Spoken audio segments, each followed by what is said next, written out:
I deserve it. After working for almost a week, I just need to get myself situated. All right, everybody. We are going live. So, good evening. As we get back to the stream, it is Tuesday, and it's got to talk about the title. Yes, the Phillies are playing again. Against the Padres, and they are playing late tonight. At 9:40. So I did put a little bit. Because obviously because of the time that they play. So I'm not sure when the game's gonna end, but probably when I probably end the stream. So there's a chance I'll let you guys know what the final score of the game tomorrow. Um, but yes, guys, I am home, and I got good news. I finally get to have off from work. Well deserved. I am in desperate to have off. So now the day has finally came. I deserve to have 2 days off. So I really deserve it. It's been a really long week, I guess you could say that. And yeah, I guess there's gonna be a chance we'll have to do Jeopardy a little bit late. Um, but don't worry, don't don't panic. I did record it. And then if Jeopardy gets deleted, I got the Wheel of Fortune recording. So don't panic. That I did not get Jeopardy. I am recording it. Because I actually was smart to record before I left to work.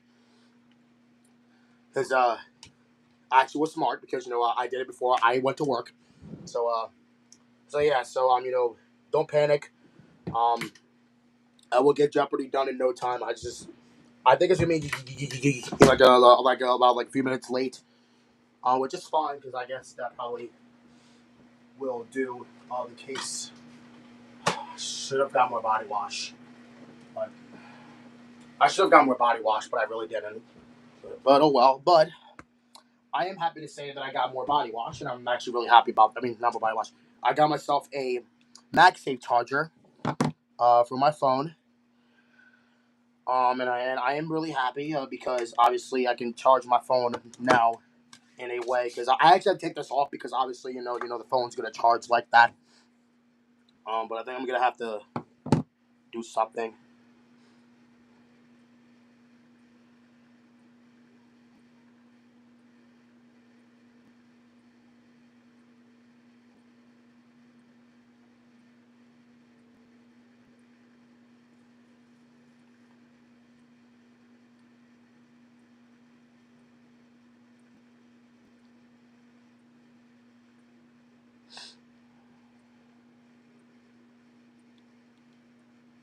All right, so I think what I'm gonna do is hold on. I should have just changed the thing to the battery limit or whatever the frick.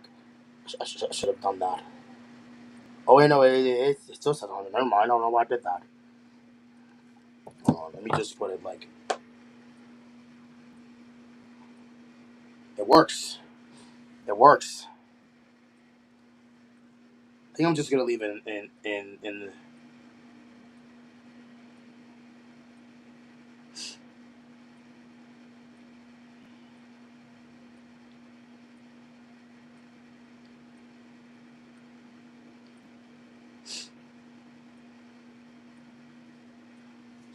All right, I'm gonna just leave my phone in here so I can at least charge it.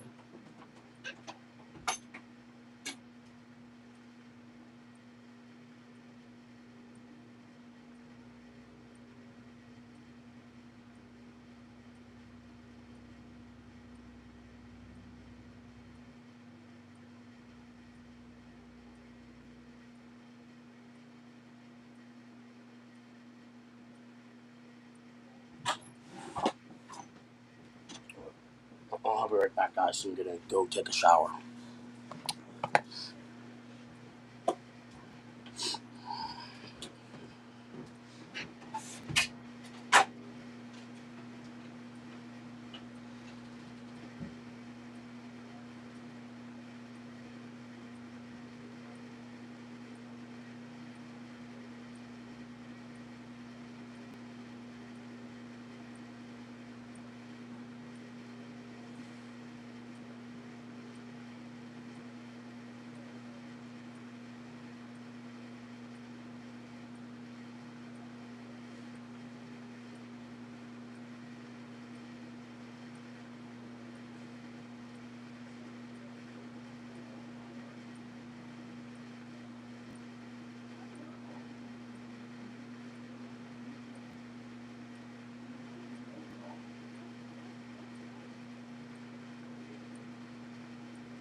All right, I'm done. What time is it? I mean, I don't think it doesn't matter because as long as I just get it done and over with. Yeah, it's 7:30. Don't worry, guys. Don't panic. I did not miss Jeopardy. I just had to do something. I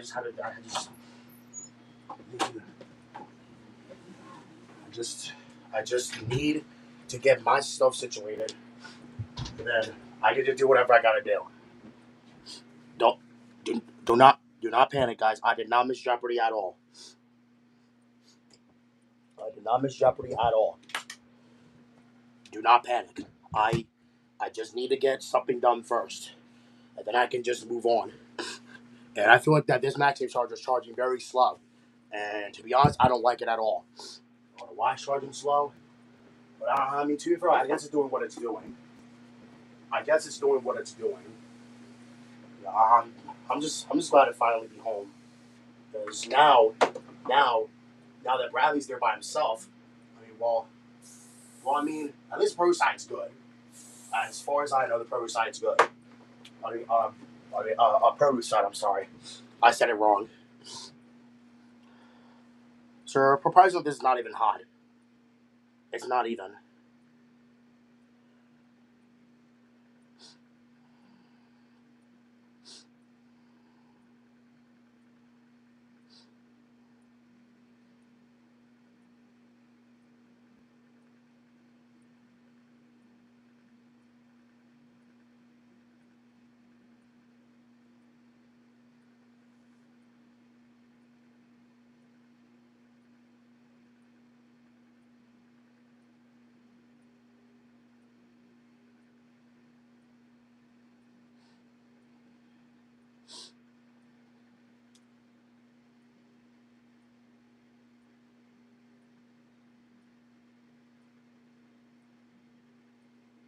Oh look, Schwarber's Swans is leading out.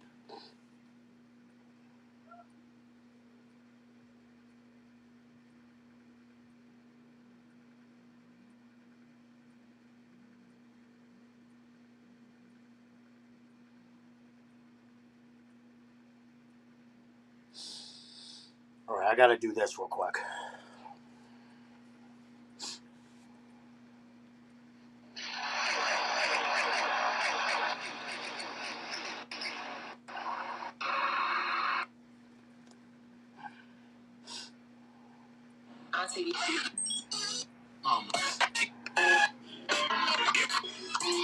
I haven't been on TikTok all day. This is what I miss.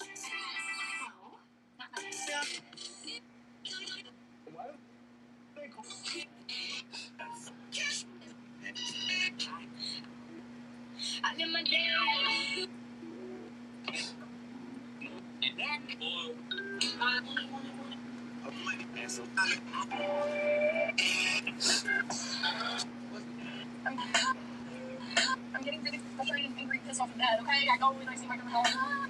But it's like.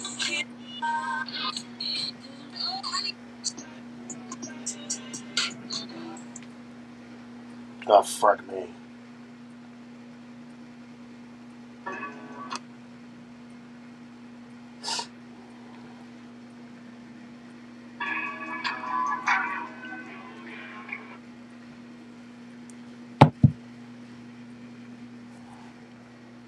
I need to get myself situated here.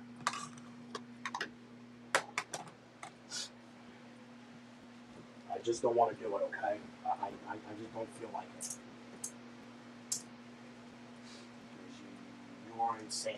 Take like in the shower while like fully. What the hell is that? Oh my god, that's my phone, my thermos. Like you are crazy. Like me having to wear. You know, me having to wear my clothes in the shower. Like, are you crazy? Like, you're insane. Who the hell takes a shower fully clothed? I mean, like fully clothed. Like, you're insane. I'm not doing that. I'm not doing the craziest video ever. Like, you are insane. Hey, where's my other oil? Where'd it go? Oh my god, it's nightlife, isn't it? Did it fall? Did it fall? think it did. I think it did. What the hell? Oh my god, why did I just do that? Where did it go? Now I only have 4 oils and not 5. Or did I put it over here by mistake? I think I did. I think I put it over here by mistake. No, then it must have fell when I accidentally knocked off this. And it must have fell when I was knocking off, when I knocked off of this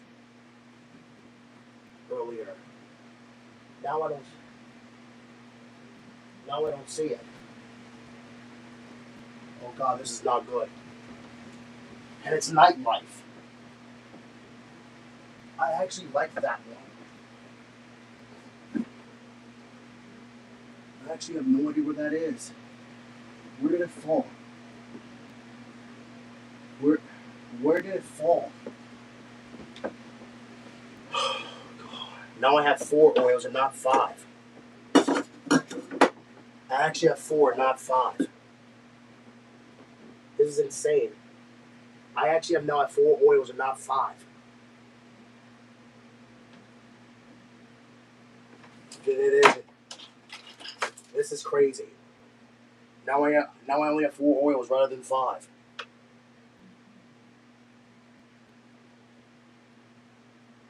I just lost it. You know what? I'll find it tomorrow. I'll just find it tomorrow. Because then that way I don't have to worry about wasting time. I don't have to worry about wasting time. That way I don't have to worry about wasting time.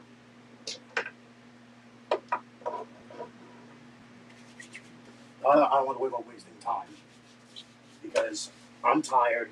I'm hungry. As well. Oh no, it's right here. Never mind. It was actually on my blanket the whole time. It was actually on my blanket the whole time. And now my phone's stuck at 61. That's because I'm using TikTok. And I just didn't have an opportunity to. Yeah, well, now my phone's getting hot.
And now I gotta do.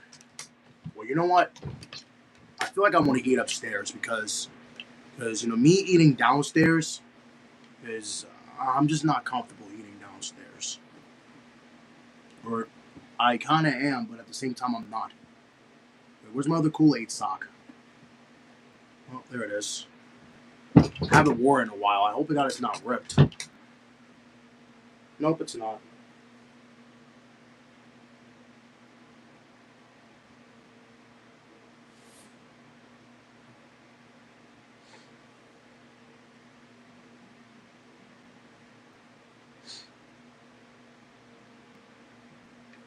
Well, I gotta go to here first. I don't know what the fuck I'm gonna eat for dinner. I actually have no idea. I actually have no idea.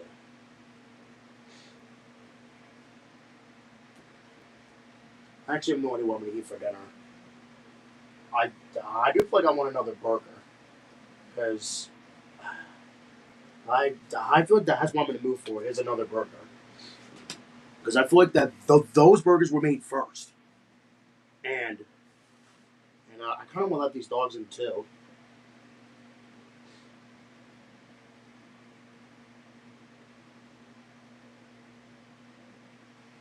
I'm gonna have to. Well, here's the thing. I actually want to heat myself up a burger, and then I'm just gonna. Well, I'm gonna have to do this a little bit later because right now I'm actually not behind, and that's what happens when you get done at 7 o'clock. That's what happens when you get done at 7 o'clock. This freaking happens, and now they're starting to be warm already.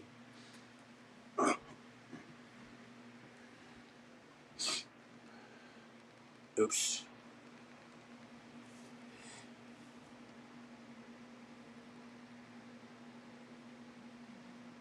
Really?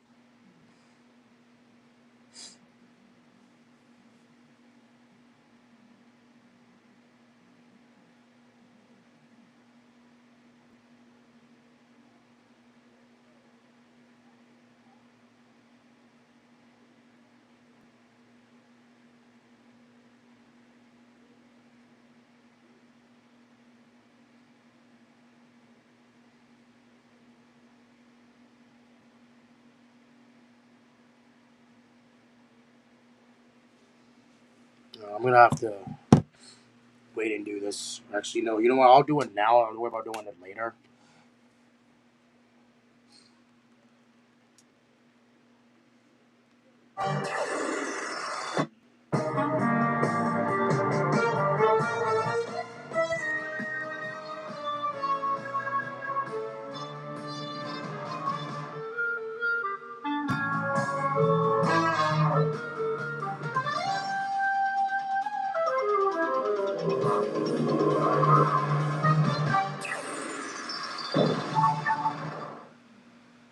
Just one Me TV is not enough.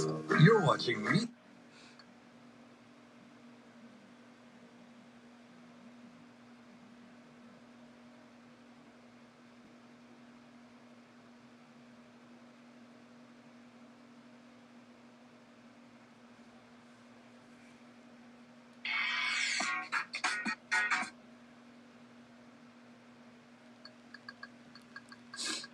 Now I gotta do this.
Then I gotta do Jeopardy after that.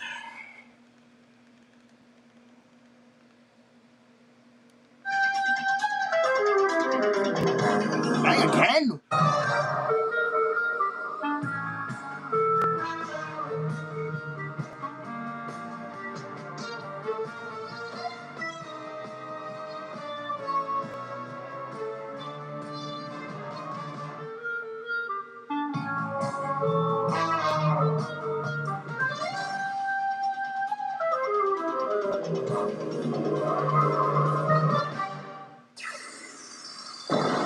Just one MeTV is not enough. You're watching MeTV Plus. Nice cutoff.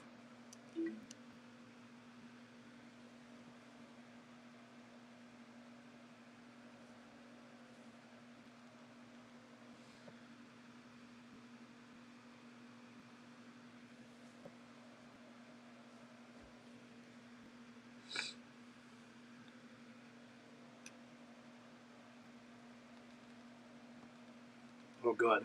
Yay. It was a good thing. The 5100, did he know it was a tale of two cities? He did. He wagered just $67. He'll finish with $5,167. Once again, Cristiangelo could not be caught with $19,200. Is he correct in final? Tale of two cities? No, Uncle Tom's cabin. We'll have to take a little bit back. Chris, how much? You'll drop just $5,800 to $13,400. He's the one anyway. You have now earned $97,000 and are a 5-game champion. You're headed to the tournament of champions, Chris. Well done. If he's going to keep playing before then, come back for game number 6 tomorrow.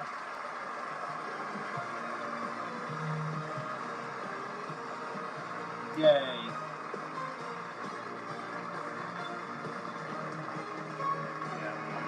My phone's getting a little bit hot.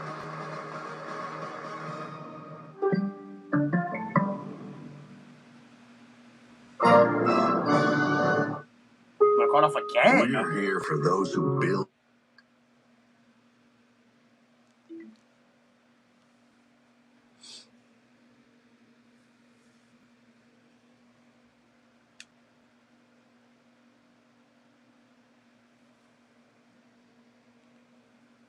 I'm gonna. Oops. That actually was really close. Alright. I'll be right back. I'm gonna go eat, I guess.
I'll just put it on the counter.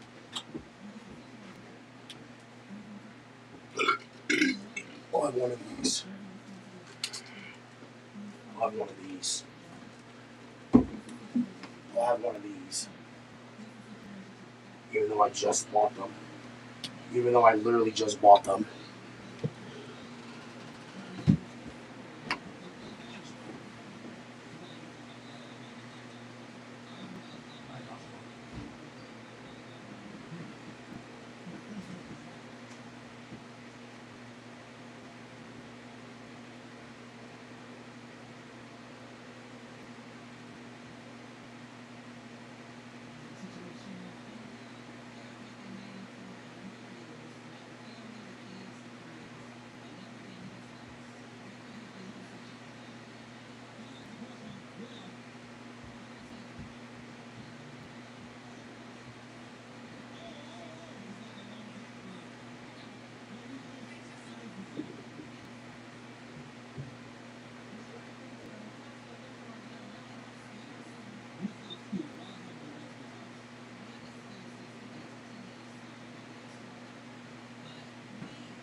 I'll get out.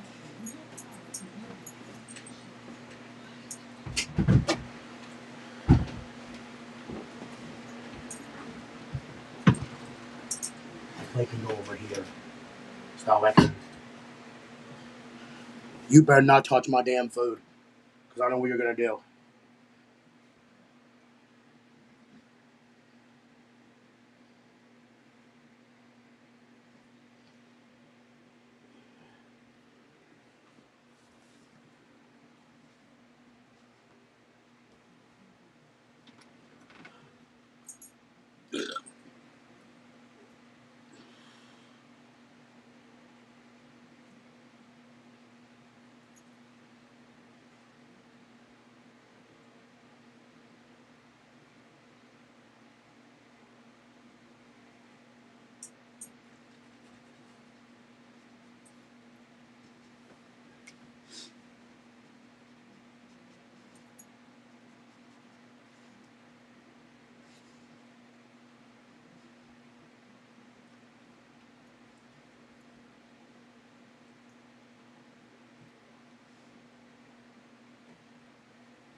I gotta upload these videos now.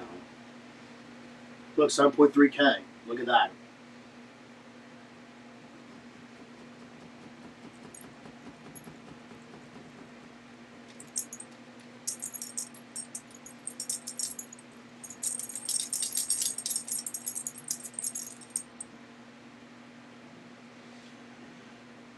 What was it where they were? It was, looks like 5 and 6. Yeah, 5 and 6, yeah.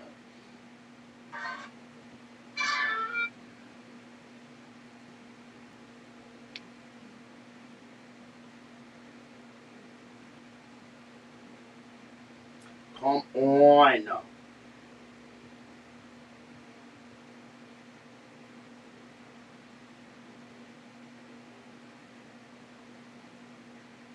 a minute. I don't know which one I booked.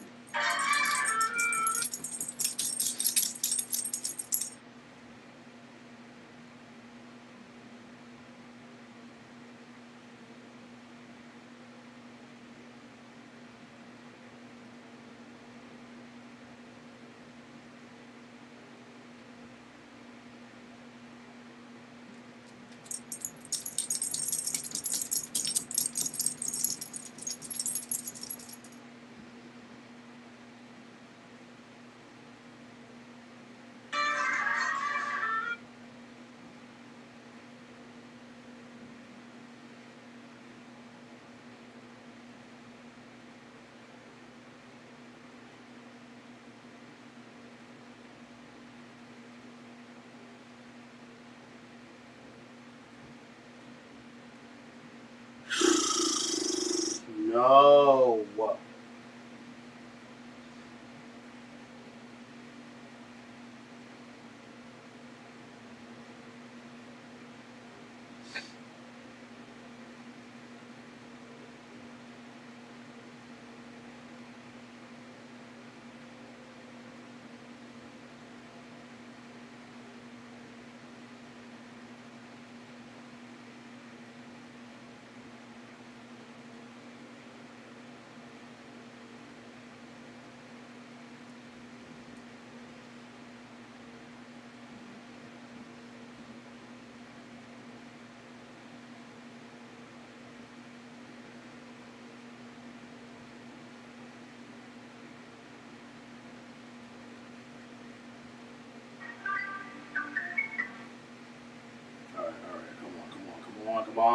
and no.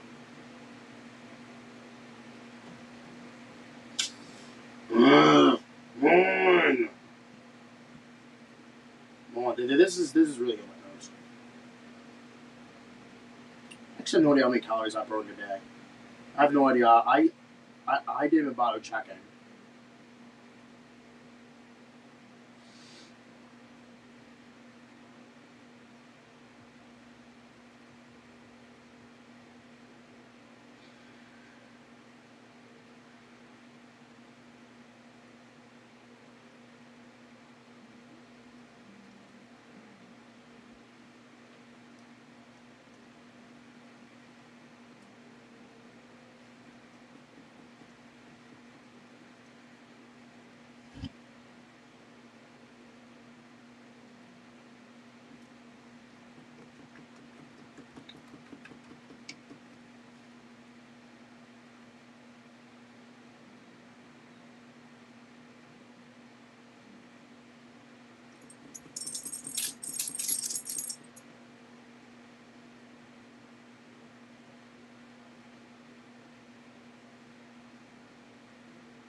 Oh my God, Nationals! Can y'all start losing the game now? Good Lord! And now Nationals are not losing the game at all.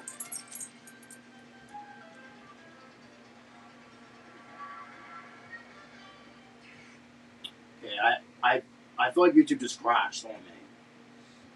It wouldn't let me go to the home menu.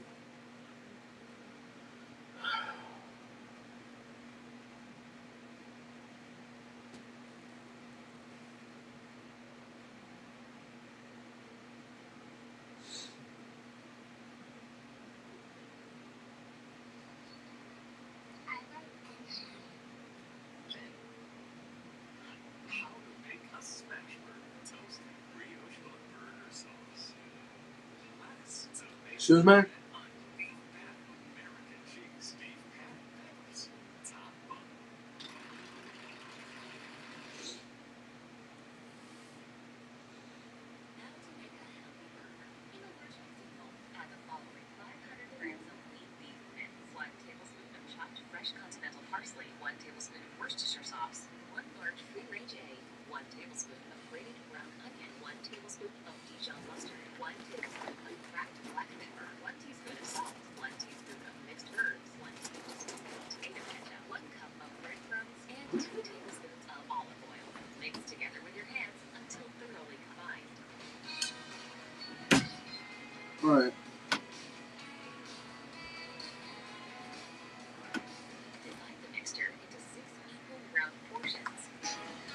with my Pringles. Heat some vegetable oil in a large non-stick griddle pan over medium heat. One by one, cook the beef patties. Press down on the patties with a spatula. Ensure they are roughly 12 centimeters in diameter. Cook until they are medium well done. The hell? Where are my damn Pringles? That meatball. I thought told me to write that down. Cut your burger bun in half. Place the Oh, I put them in patties here. on the burger bun. Add another patty. Add another patty. Add another patty. Another patty. Butter. Add cheese. Add cheese. Add cheese. Add cheese. Add another patty. Another patty. More patty. Add butter. Add cheese. Add cheese. Add cheese. Add cheese. Add more patty. More patty. Butter. Add cheese. Ah, what do you think you're doing? What are you doing? Ah! Go. Get in your cage.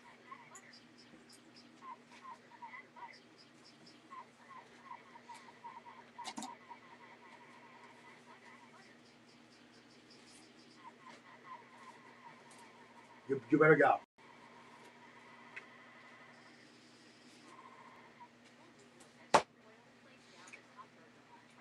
Lay down.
Really?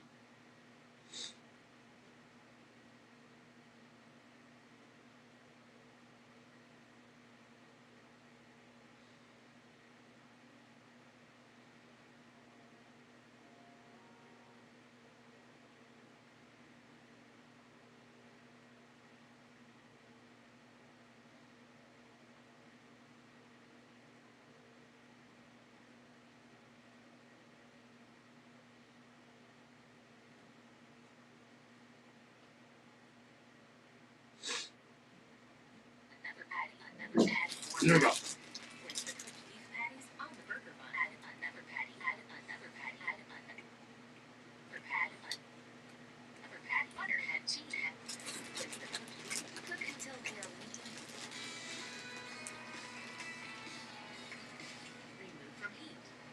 Cut your burger bun in half. Place the cooked beef patties on the burger bun. Add another patty. Add another patty. Add another patty. Another patty. Butter. Promo code and get the legendary Grand Oak Pod Rig for free. Go. What are you doing in here? Just leave it. How to make beef Wellington. Follow these step-by-step instructions and you'll make the best beef Wellington you've ever had.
Yeah, no.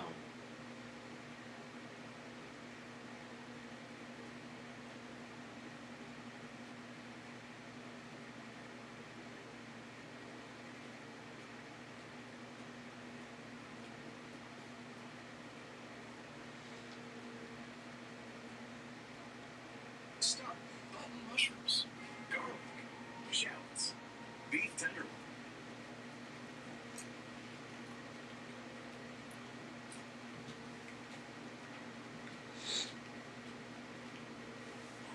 prosciutto, and puff pastry. Start by finely chopping 4 garlic cloves, and then 6 shallots.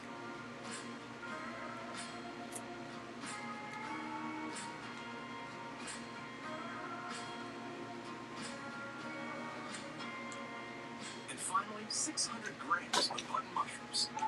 Damn.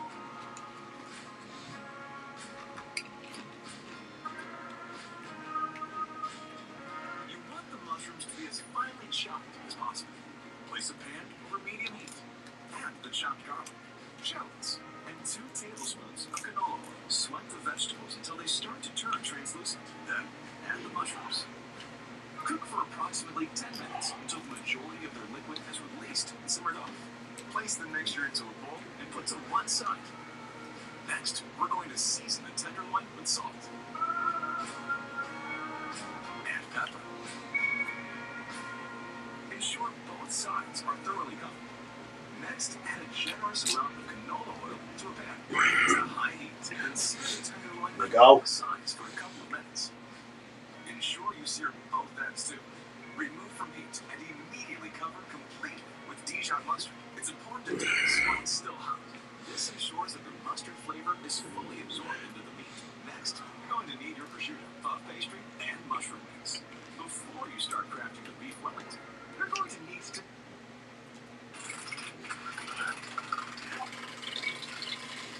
Damn.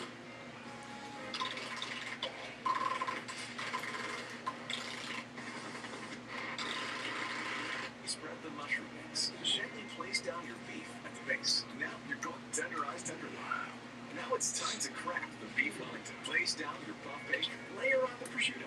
Evenly spread the mushroom mix. Gently place down your beef at the base. Now you're going to need some egg white. Slowly roll it around your entire tenderloin. Bake for 30 minutes. Remove from oven. Serve and enjoy. Look how good this beef Wellington looks. The meat inside is juicy and tender, and the outside pastry is incredibly crispy. Just listen to how crispy that pastry is.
Enjoy. Finally, I made it. 1,000 gold entry fee. Yep, got it right here. Eat me a new lettuce. Here now.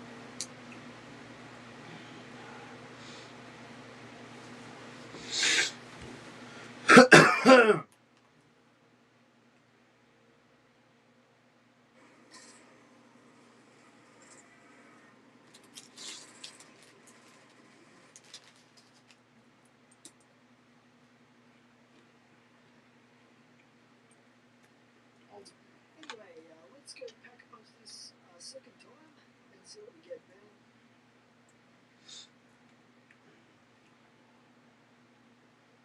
Now, just gonna go back and grab that. We'll have a look at what we've got. Alright, so we get the reflex sight here. With the shotgun, I guess a sight like that isn't super, but pretty cool novelty value, I guess. Might help a little bit with your accuracy. But yeah, you can't pack a punch this more than once. Okay, time to hit the box again and get our next gun. And this one is the DSR-50, a bolt-action sniper rifle. Comes with 4 rounds in the magazine and 48 rounds thereafter. And it is actually a pretty beast gun for killing zombies. Right up to the high rounds, even standard, you will get kills pretty comfortably, especially with headshot. You'll do a bit of action on these zombies with the standard DSR-50.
Look, can I just do something else, please?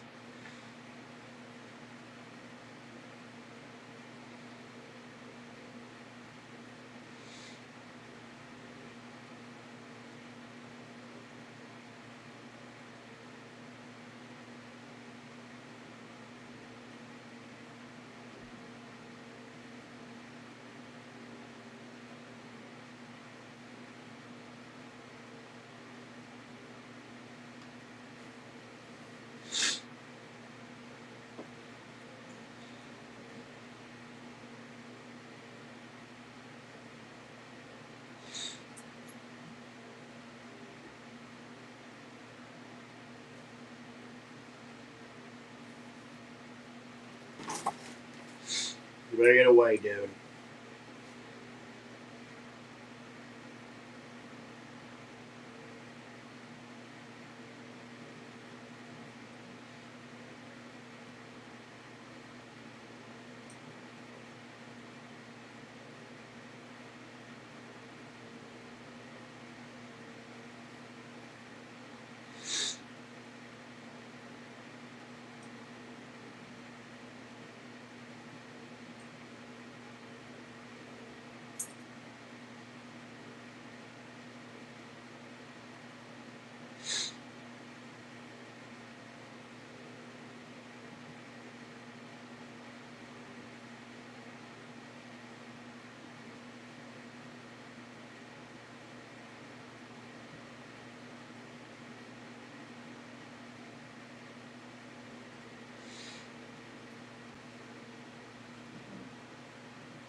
Why is my phone still at 80%?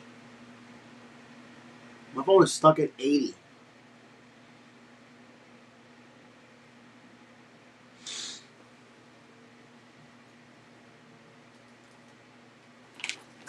Get out of my bag, dude.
This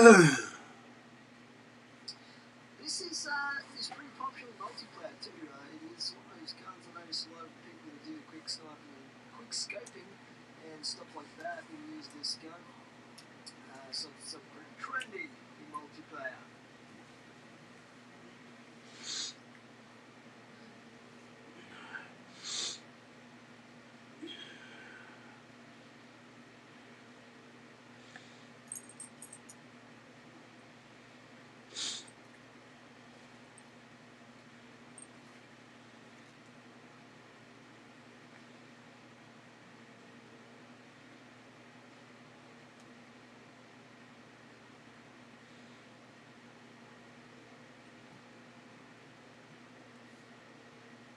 But it is definitely worth considering zombies as well if you're comfortable with using it. Once you pack a punch this thing, it doubles the magazine to 8 rounds and you get 96 rounds. I need you to get away from it, dude. Which is a pretty decent amount of ammunition for a sniper rifle. It also can be packed.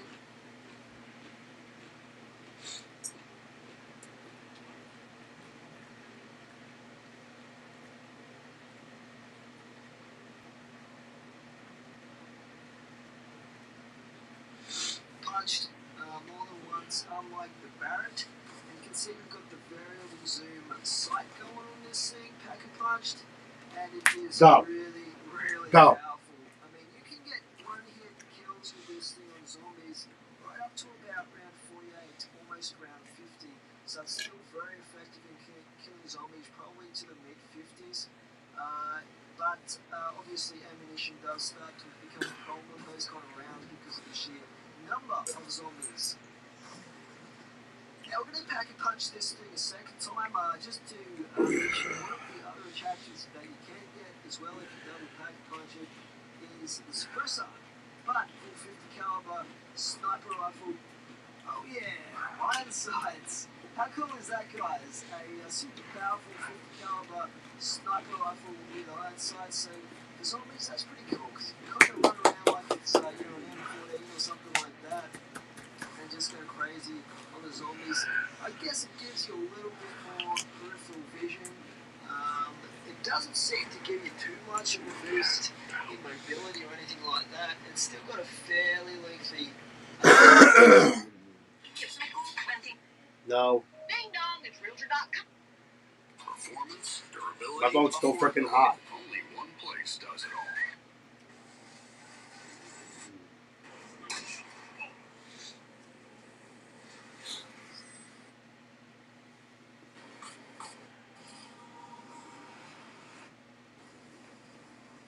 Bring them up. You're amongst me.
We got a whole new hip.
Raw.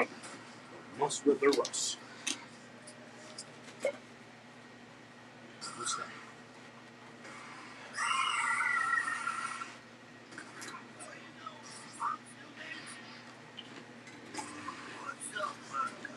Nah.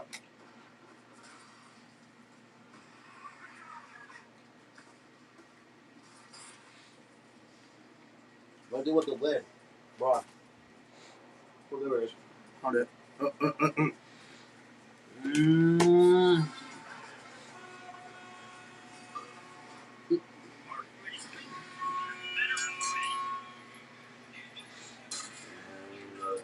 Dead.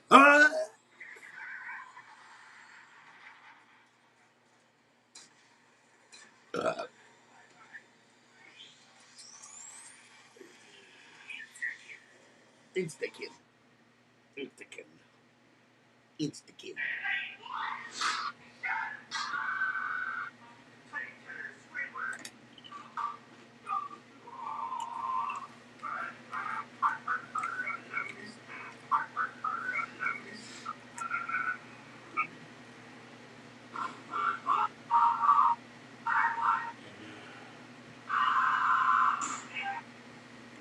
Oh god, I'm motherfucking poo myself.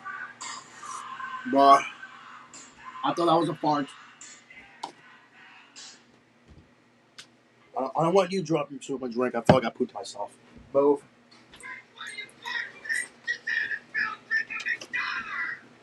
Move.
Actually, hold on.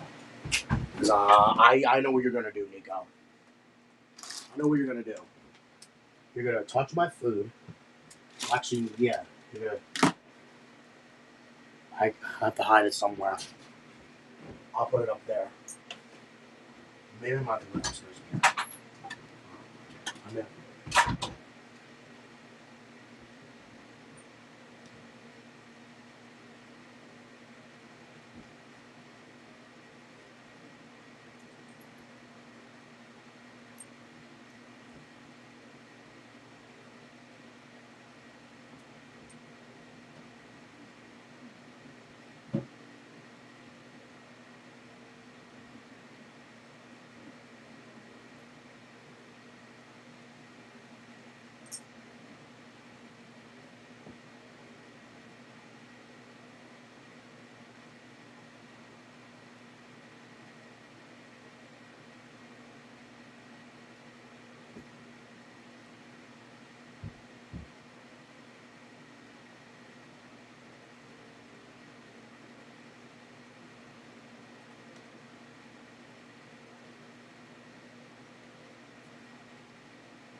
good. You're not on my bed.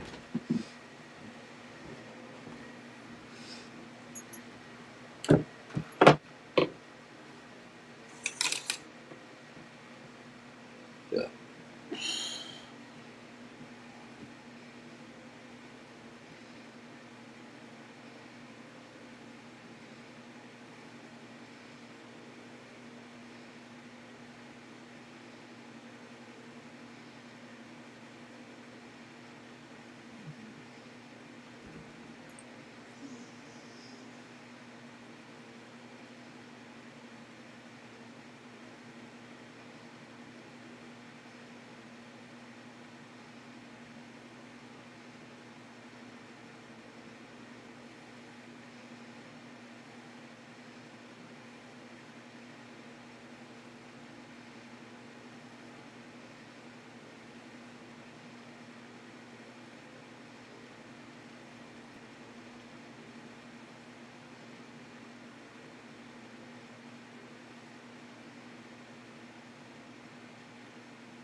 Where's my food?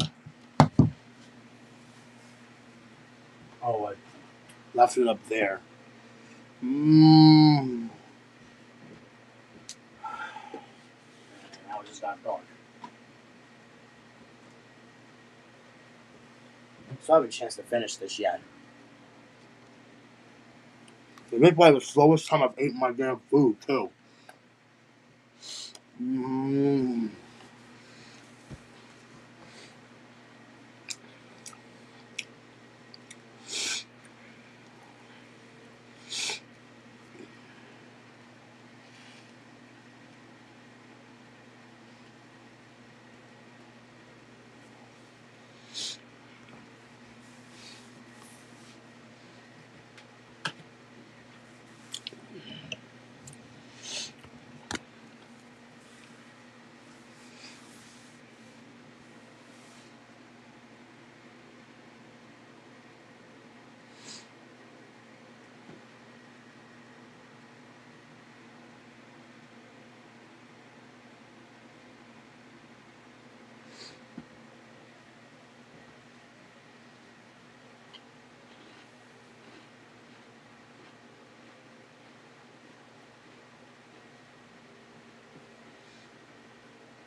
So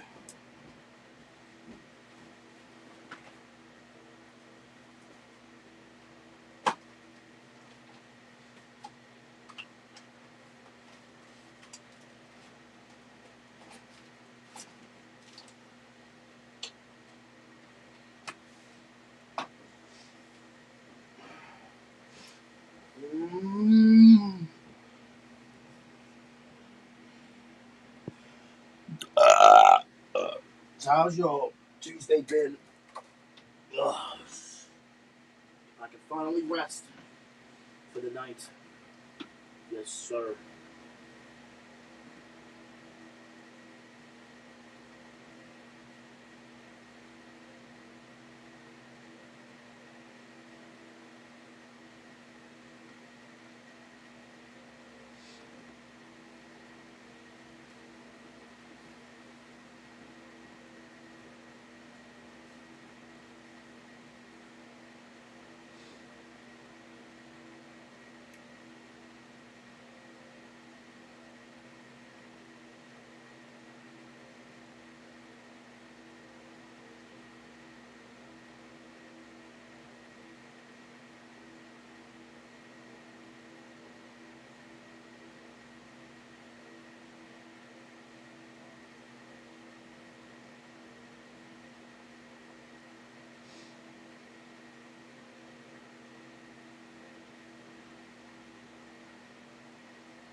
All right, I'm still here, guys.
guys chose Applejack.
No.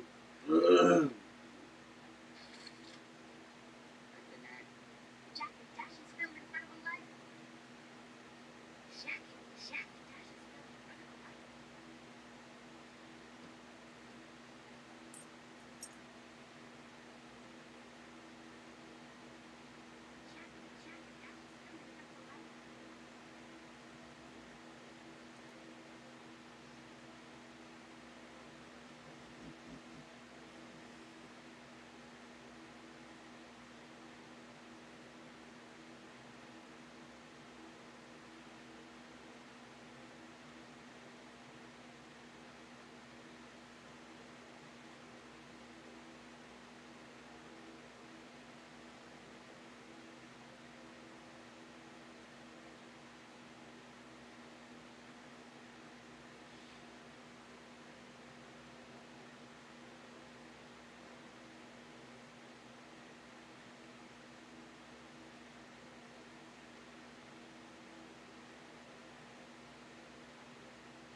Life. $19.13. Damn, Yankees.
branches of the Phillies and Independence Blue Cross, the #1 health insurer in the region. Learn more at ibx.com. Now, let's go to the field. Here's the radio voice of the Phillies, Scott Frenzy. Rob Petco Park in San Diego, California. Tonight it's game number 2 of this 3-game series as the Philadelphia Phillies look to make it back-to-back wins when they take on the San Diego Padres. Good evening, everyone, and thanks for staying up late with us for some baseball from the West Coast. Scott Fransky with you alongside Kevin Stocker. Will Lippis is our engineer in the booth as tonight Aaron Nola will go to the mound. He's trying to right the ship. A 5-inning outing his last time out in a 9-4 loss to the Reds. Starting pitching, save for Nola his last few times out, has been really good for the Phillies. Nola looking to follow the trend that the rest of the rotation is providing for the Phillies. Tonight, Randy Vasquez on the mound for the Padres. He's off to a good start. Got a 5-2 record, a 2.96 earned run average. A couple of struggling offenses going at it tonight here in the middle game of this 3-game set. We've got a cool night, 2 clouds overhead. See how that affects play this evening here in San Diego. The lineup card exchange about to happen at home plate. We'll get to that starting lineup. And the first pitch of tonight's ballgame. It's game number 55 on the season. And we will have it for you next here on the Phillies Radio Network.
Batting ninth, the left fielder tonight will be Edmundo Sosa.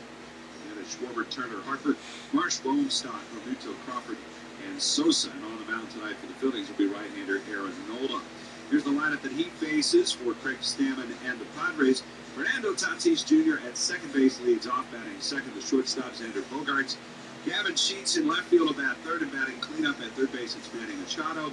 Miguel Andujar, the designated hitter, will bat fifth. Jackson Merrill in center field hits sixth. Batting seventh at first base, Ty France. Ramon Laureano in right field will bat eighth, and batting ninth. And the catching, it's Freddie Fermin. Again, it's Tatis, Bogaerts, Sheets, Machado, Andujar, Merrill, France, Laureano, Fermin. And right-hander Randy Vasquez is on the mound. He's ready to get us underway. Nice night here in San Diego. First pitch is on the way, and it's a little bit high. And we are underway right on time at 6:40 local time. Right on time.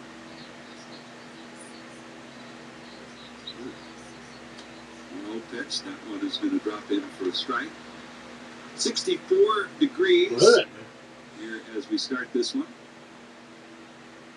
Patchy clouds, a little sliver of blue here and there still the late day. Here's a swing and a high drive right field. Backing up onto the track is Laureano. He appears to have room, and he does. And Kyle Schwarber, a long fly ball out for out number one. Well, you're set to starting pitcher scouting report on Vasquez, 27 years old. 11th start, 5-2, 2.96 ERA. And a very intriguing array of pitches. There's 7 of them. The 4-seam cut and sinker, though, those fastballs, he throws 70% of the time and loads the strike zone. This is brought to you by SEPTA. SEPTA brings us all together. Here is Trey Turner, the struggling shortstop, takes a strike. It's 0-1.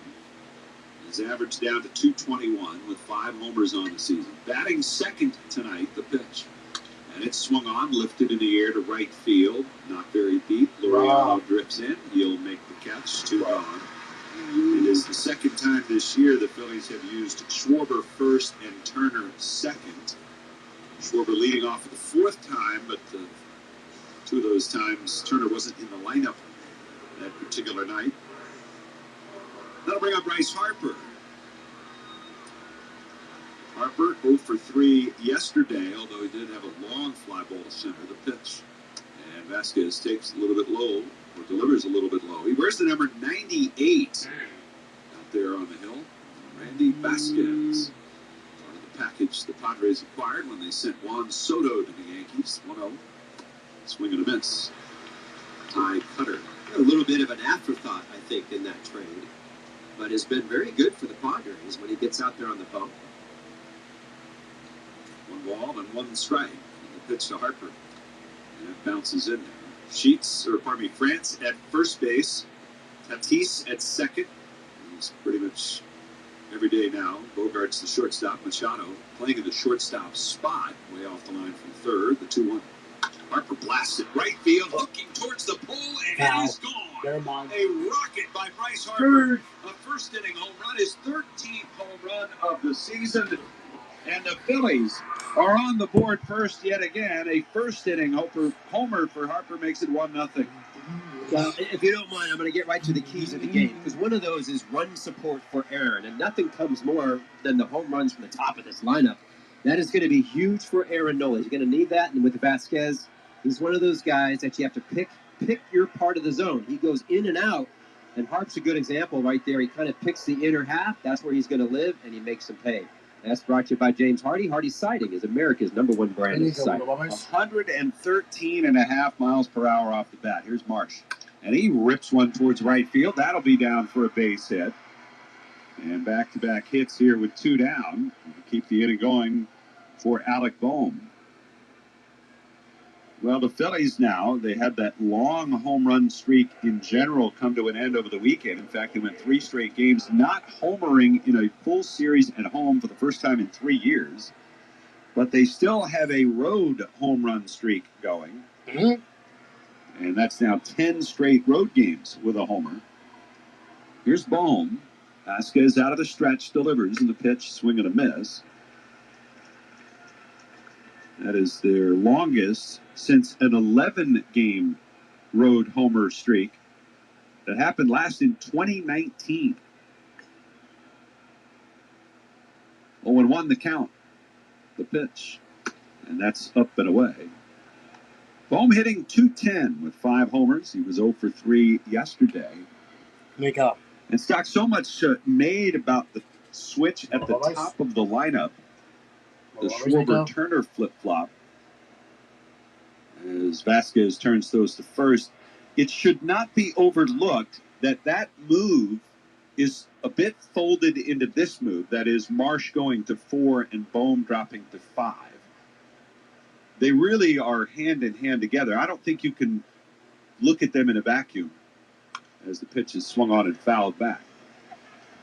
Because it gets Marsh higher in the order, and it allows the Phillies not to have Schwarber, Harper, Marsh back to back to back. Right, and that's something that most teams will try to avoid, is having those 3 lefties for late in the game, a bullpen lefty to come in and face them. But Brandon's been hitting so well, it gets him into the action at the top of the lineup. 1-2 on Bohm. Vasquez will turn and throw to first again, so that's 2 disengagements now for Randy Vasquez. 5-2 in his 10 starts.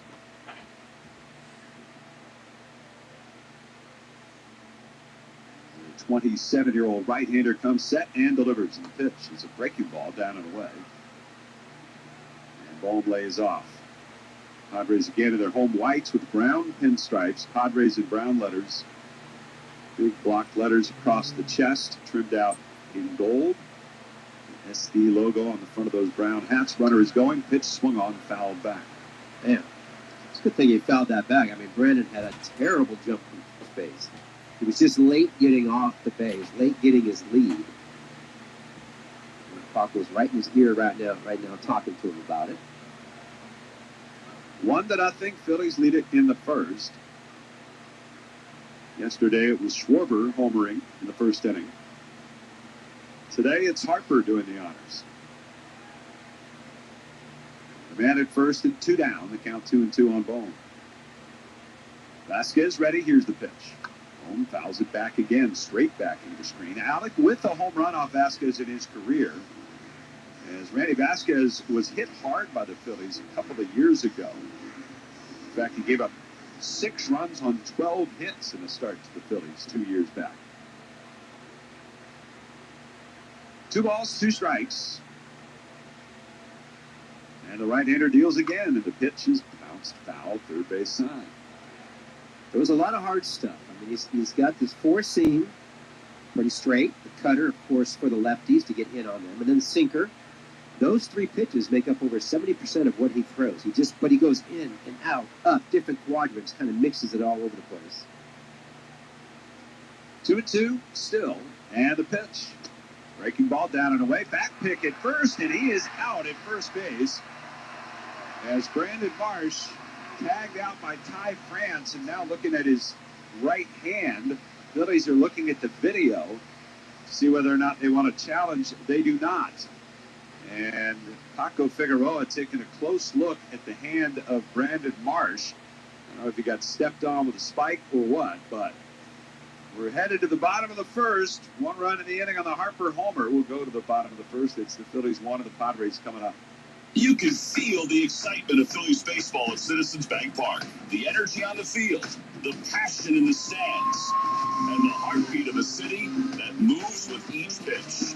At Citizens, we're more than just the official bank of the Phillies. We're fans, too, cheering every hit, celebrating every win. And when big moments arise, we're made to lead the rally. Citizens, the official bank of the Phillies. Hey Phillies fans! SeatGeek is the official ticket marketplace of the Phillies. Meaning SeatGeek is the official ticket marketplace of... The official ticket marketplace of... That ball was crushed! And, did you see that? Whether you're buying or selling tickets to Fightin' Phil's games or to any other live event in Philadelphia, SeatGeek makes it easy to find tickets so you can be a part of every home team win. SeatGeek, the official ticket marketplace of... Let's go Phillies!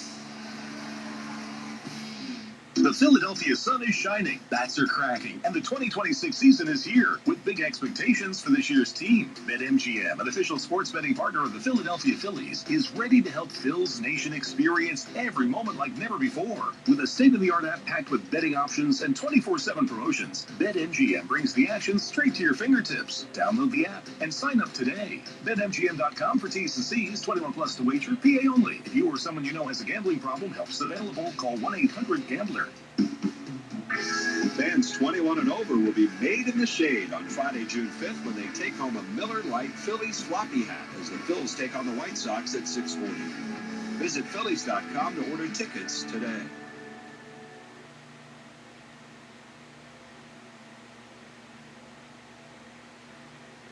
Fernando Tatis Jr. will lead it off for the Padres against right-hander Aaron Nola, making his 11th start of the season. And the first pitch to Tatis is over for a called strike. 0-1 the count. Starts him with a sinker inside part of the plate. 1-0, Phillies lead it. And the 0-1 pitch. Tatis hits a bouncer back to the mound. He was out front of that curveball, and Nola will field it and throw it to first. And there's one away. Your SEPTA starting pitchers scouting report. Aaron Nola is 2-4, 6.04 ERA, 5 pitches. The knuckle curveball, that's about 32%. Four-seamer, sinker, changeup, and cutter. And the hard stuff for him that's just been really problematic. Knuckle curveball, on the other hand, one of the best in baseball. This is brought to you by SEPTA. SEPTA brings us all together. Teams are hitting .417 off his four-seam fastball this year. It's not very good. Xander Bogaerts stands in from the right side, and the pitch is in there for a called strike. First pitch, four-seamer. And Bogaerts takes a look at it for a strike. 7th time he's made a start here in the regular season at Petco Park. He's 2-2 with a 3.38 earned run average over the years, the 0-1. And a weakly hit ground ball to the left side. Scooped by Turner, throws on the run to first, and he'll get it there in time. And 2 weak outs to begin things here against Aaron Nola. And the Phillies, there's no secret about it, obviously. The starting staff has been downright exceptional. I mean, beyond exceptional here in the month of May. The staff as a whole, starting staff that is, 12 of the last 15 starts, they've allowed 2 runs or less. Those 3 that they didn't was Nola on the mound each time. Here is Sheets, and he takes out wide ball 1. Well, to be honest with you, with that particular stat, when you go back to the keys to the game, it's talking about the Phils have to score some early runs, and I think they got to get more than 4 runs for him. There's a 1-0 pitch, and that one is breaking ball. Misses, 2-0 count.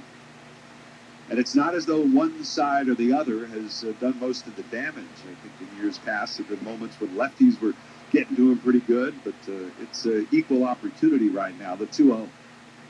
And that one is going to miss a little bit low, another curveball. Well, and the curveball before that was a ball. I'll be honest with you, I think it's a strike. Aaron may get some missed calls because of where the ABS is. Like, even if you try to challenge that curveball in the front corner, he's not going to get it. 3-0 pitch, and that one is in there. Fastball strike to Sheets, who's off to a solid start. He's got an 838 OPS, and the highest on the ball club. 253 with 9 homers. He's driven in 23 runs. The 3-1 pitch on the way, and a swing and a pop-up. And JT out from behind the plate, tosses away the mask. He'll make the catch just to the back and right of the plate, and there's a easy start for Nola. Nice job to come back after falling behind. 3-0.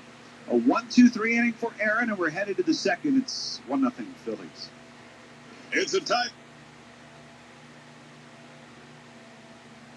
Saturday, May 30th at 9 p.m. at Golden Nugget, Atlantic City for the most celebrated tribute to Prince in the world. Spend an evening listening to all of your favorite hits with an unmatched musicianship, paying homage to the greatest musician of our time. Marshall's vocals are uncannily accurate, and his stage presence is irresistible in its paradox of finesse and reverence. Visit Ticketmaster.com to purchase tickets. Are you unhappy with your smile? Embarrassed by missing teeth? At Seaview Dental Arts in Galloway, we specialize in cosmetic and implant dentistry. At Seaview Dental Arts, your smile and health is our commitment. Visit SeaviewDentalArts.com to schedule your free consultation or call 609-652-9020. Hi, I'm Joe Sayeg. At Goldenberg Mackler, we represent you, not the insurance companies. When seriously injured in any type of accident, you need the right lawyer to represent you for your personal injury claim. If you've been seriously injured in an accident, call a personal injury lawyer. We'll speak to you for free and fight to get you the money you deserve. Call us at 609-344-7131. That's 609-344-7131. Your heart's rhythm is what keeps you moving through life. And when AFib throws it off, every beat matters. The elite team at Deborah Heart and Lung Center diagnose and treat AFib with advanced technology and a focused expertise, measurably better outcomes from one of the leading heart hospitals in the nation. From diagnosis through recovery, it's the team that's with you every step of the way. Because when it's your heart, don't take chances. DemandDeborah.org. 100.7 WZXL, South Jersey's home of the Phillies. Alec Bohm going after the first pitch. Hits one deep in the hole. It's short. Bogarts picks it out, throws to first, and got him. Almost shockingly so, able to get Alec Bohm on that ground ball deep, deep in the hole. He's making that throw from shallow left field. Tremendous play. I don't know if Alec out of the box was thinking it was through. Now, Alec, granted, is not a speedy runner.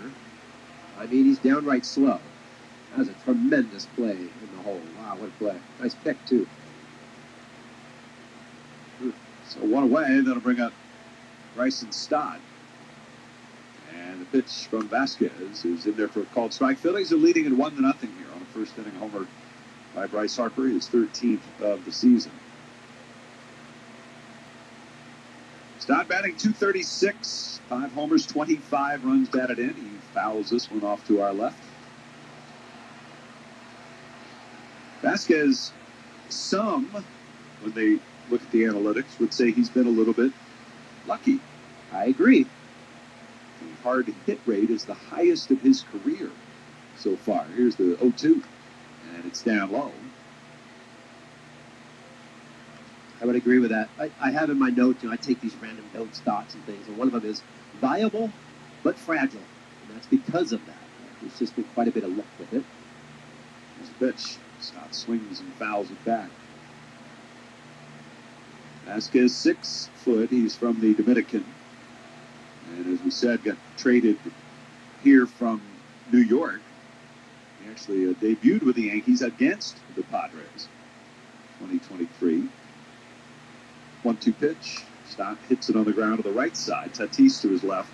He'll gather it in and throw to first. 2 down.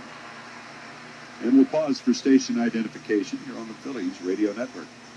WZXL Wildwood.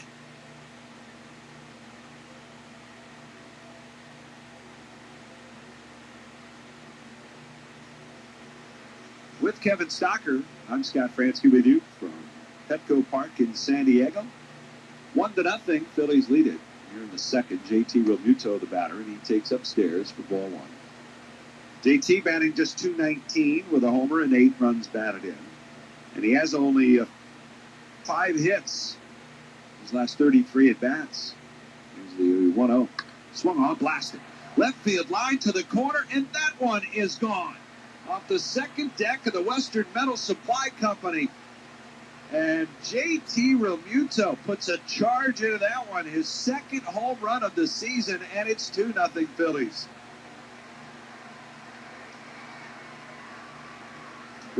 Right before JT stepped in, he tried to put his arm around Fermin, the catcher for the Padres. And I'm not quite sure what was said, but maybe he said, hey, man, I'm going to blast one right here because that was an absolute bomb down the left field line.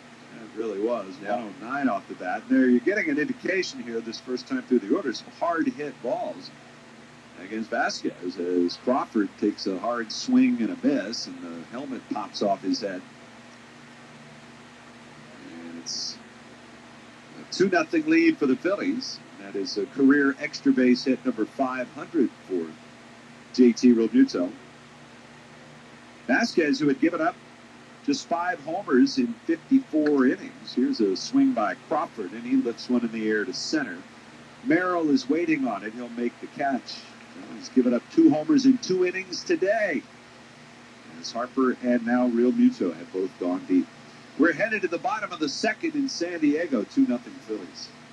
What if you could have the most reliable fiber-powered Wi-Fi at the same price for 5 years? During the Xfinity Summer Savings Event, now through June 15th, new customers can get our best price on gig Wi-Fi. Just $50 a month for 5 years. No annual contracts, no hidden fees. Plus, get online in minutes with same-day Wi-Fi. Lock in your price and unlock the possibilities. Get it now at Xfinity.com. Xfinity. Imagine that. Restrictions apply. Requires paperless billing and auto-pay with stored bank account. Taxes and fees. Extra speeds vary. Use of fiber coaxial cable.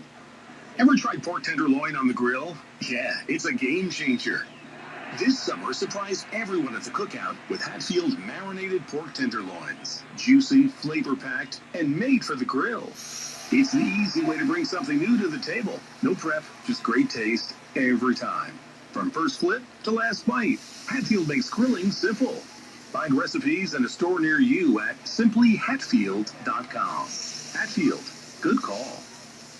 Phillies fans know what it means to play with heart. Merck, Lemon Heart, and the Phillies are teaming up for Playing with Heart, a national education program to raise awareness about bad cholesterol and the risks of heart attack or stroke. Join Phillies legends Charlie Manuel and Jimmy Rollins as they step up to the plate to join this important conversation. They gave their all on the field. Now they're helping to raise awareness about the risks of high bad cholesterol. Learn more about Playing with Heart and how important it is to talk to your doctor about your bad cholesterol. Visit playingwithheart.com for more information. Save this date. Kids 14 and under will receive a Toyota Johan Duran Card Show bottle on Sunday, June 7th at 1:35 when the Phils host the White Sox. Grab tickets today at Phillies.com.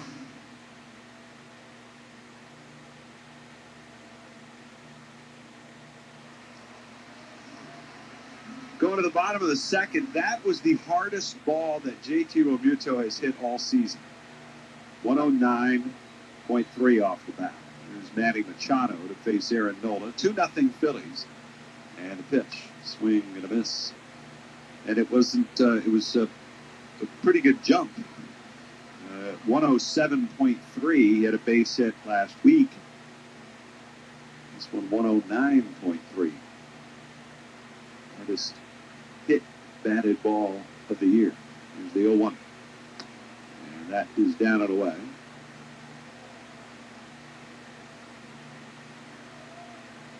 His first homer since April the 1st. JT.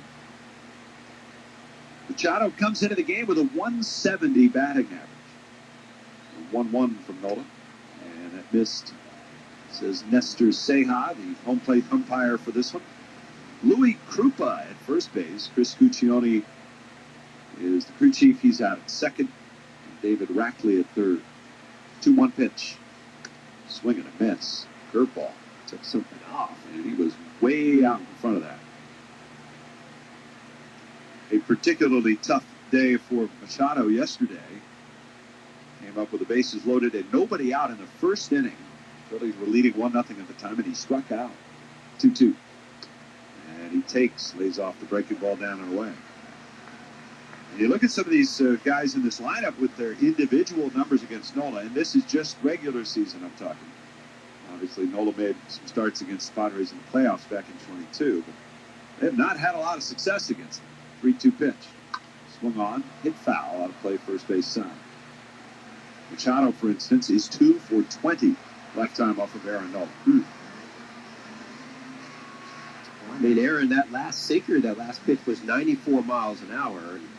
There was a little bit of a grunt, a little intention behind it. I think he's trying to pick up a little velocity. And a little velocity for Aaron, I think, will go a long way.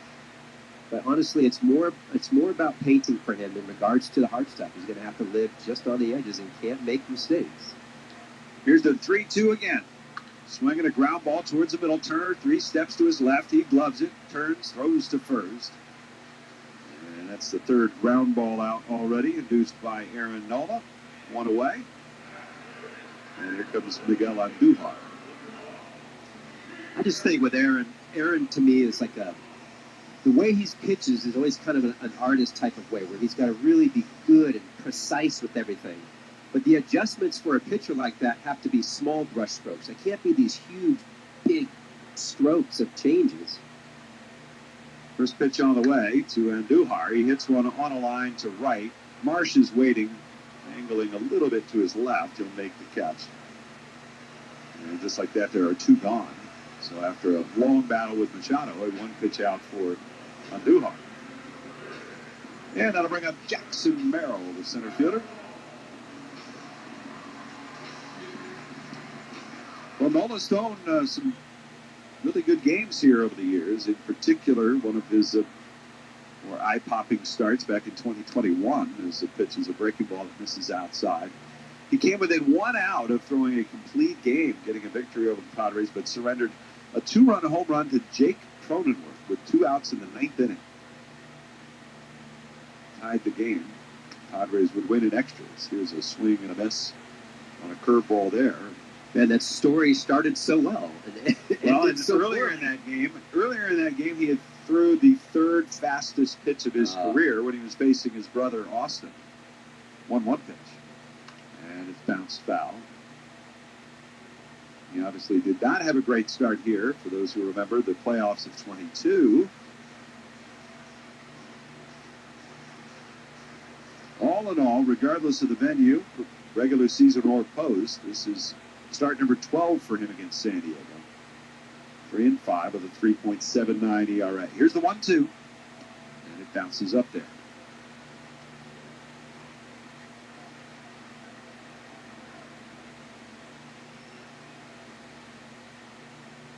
Phillies with the early 2-0 lead.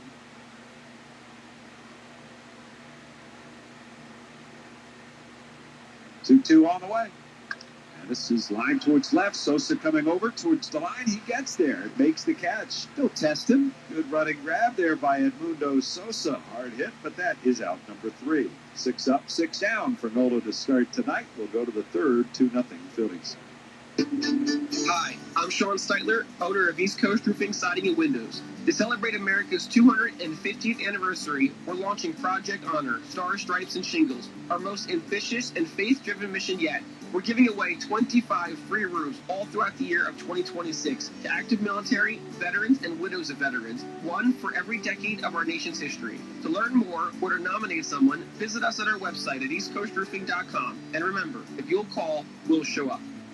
A hotel might offer a bar, a resort, a spa. But if you want it all, dining, pools, gaming, clubs, shows, it takes more than the boardwalk. It takes a village. It takes a Borgata, where the best meals meet the hottest tables, where one pool leads to the next. Room service, bottle service, every service. It takes nothing short of a village to make your stay. So, we built one. Visit theborgata.com to learn more. Must be 21 plus. Gambling problem? Call 1-800-GAMBLER. Professional wrestling fans, the action continues every week. Watch TNA Thursday Night Impact every week on AMC. It is like electricity flowing through your veins. Don't miss the adrenaline, the drama, and the total non-stop action. No one can ever be as good as this right here. Don't miss the action of TNA Thursday Night Impact every week on AMC. For showtimes and more information, visit TNAWrestling.com. You wanted to be a teacher when you were little, but you grew up and things changed. Well, it's time to put it back on your list. Innovative things are happening in teaching today, and you can be a part of it. Make more. Teach. Visit teach.org. Brought to you by Teach and the Ad Council. 100.7 WZXL.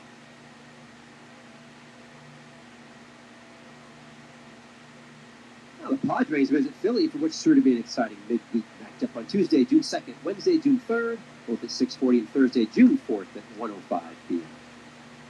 Edmundo Sosa takes a strike to start things here in the top of the third. Phillies 2, Padres nothing. Sosa, the left fielder tonight. Pitch. Broken bat, pop up, And off to the right of the mound, it's the pitcher, Vasquez, who will call for it and make the catch. One down. Scott, big game today on the mound. Cubs, Jordan Wicks versus the Pirates, Braxton Ashcraft. The game's already over, but I think it's worth talking about. The Cubs trying to avoid their 10th straight loss. Sounds familiar, doesn't it? Well, they didn't do it. They lost 12-1 to the Pirates. They got smoked. This is brought to you by Meineke Brakes, Tires, Batteries, and Complete Auto Care by trusted local experts. Here's Kyle Schwarber, who flied out to right his first time up. He takes a little bit wide. So you're telling me that the Cubs have 2 10-game winning streaks and a 10-game losing streak, all in the same 2 months. Yeah. I think they were going to be the first team to have one going either way. They're like the team embodiment of Kyle Schwarber's month of May. Right? Yes. To have 2 streaks of 8 straight strikeouts, and in the middle, hit 14 homers or whatever it was. The pitch. Here's a swing and a drive deep right field, and that one's going to stay in the park as well. As back on the track, Laureano with room will make the play for out number 2. Schwarber just missing it for a second straight time there against Vasquez. I hope he brought enough bats because he's hit both of those off the end of the bat. Yeah, they're kindling. It's gone. Here is Turner. And the windup by Vasquez and the pitch to Trey is in there for a called strike.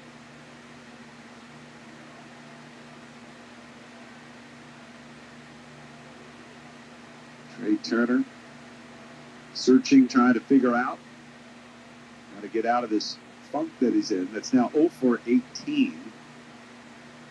His career worst is 0 for 21.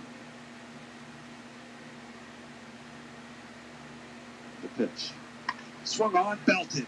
High and deep, and the slump is over. My goodness, Trey Turner off the 3rd deck of the Western Metal Supply Company building.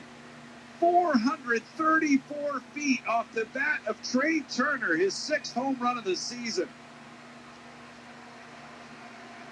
3-0 Phillies, and man, some loud noises tonight in San Diego.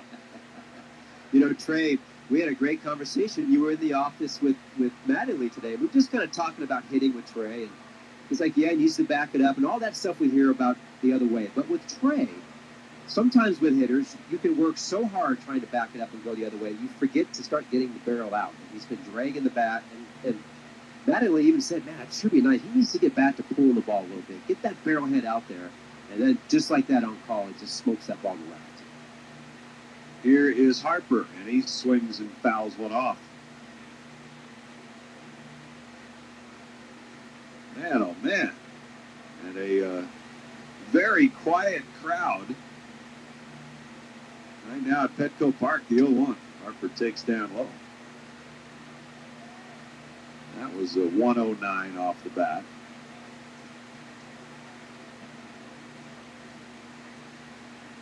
One ball, one strike. The pitch. Harper takes. That's inside. Harper hit a rocket down the right field line.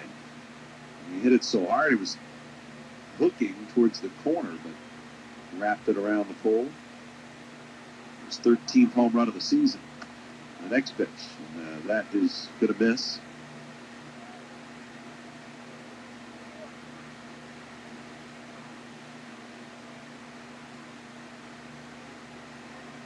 Three and one.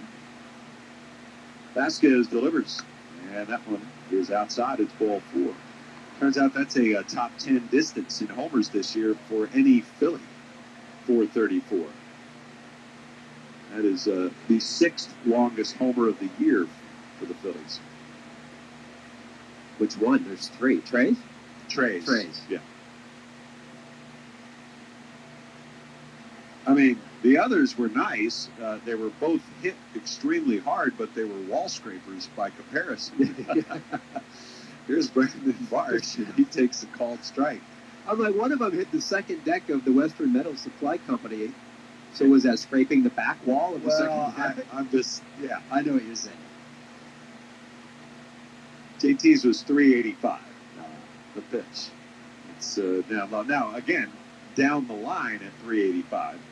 That's still a home run in every single park in baseball. Yeah. But it's not 434. True. True. 1-1. And Marsh hits another rocket. This one into center. Merrill has to come in and play it on a bounce. Harper with a hard turn will hold at second base. And that'll put 2 aboard for Bohm with 2 outs. Well, Vasquez here is starting to live up to the hard hit percentage you were talking about, giving up some hard hit balls. And the other thing is what happens as he's going to get a visit from his pitching coach is it's pretty natural, the loud noise coming from the field, the big home runs, you get 3 of them here quickly, so he's like, okay, I'm going to change how I pitch a little bit. All of a sudden he threw Harper a couple of changeups, not even close, and that's not his game. So it's a bit of a success for the Phillies if you can get the pitcher doing some different stuff, then you got him. Well, we talked about it at length yesterday. This is definitely a team you don't want to be going into the late innings trailing. So the more runs you can tack on now, and I mean, obviously the Padre bullpen has been spectacular so far this year, and they're on an incredible run, especially lately. But just keep adding on, and you don't have to worry about the high leverage guys unless they're just getting some work in late in the game. I would prefer just not to. Just not see. Yeah, nobody knows it. Just go the whole week without seeing Mason Miller. Yes, exactly. I mean, I'm excited to see what that home run will do for Trey Turner. And I say that because we're just talking about getting that barrel head out there, and hopefully that'll kind of relieve a lot of that stress from him, and he starts swinging that bat better. Here's Bohm. And he takes called strike. Bohm into the rollover mode now. He grounded out to short his first at-bat today. He had 3 of them yesterday, 1 for a double play. So it's 4 straight grounders to short. 0-1. The pitch. Swung on, fouled away to the right side.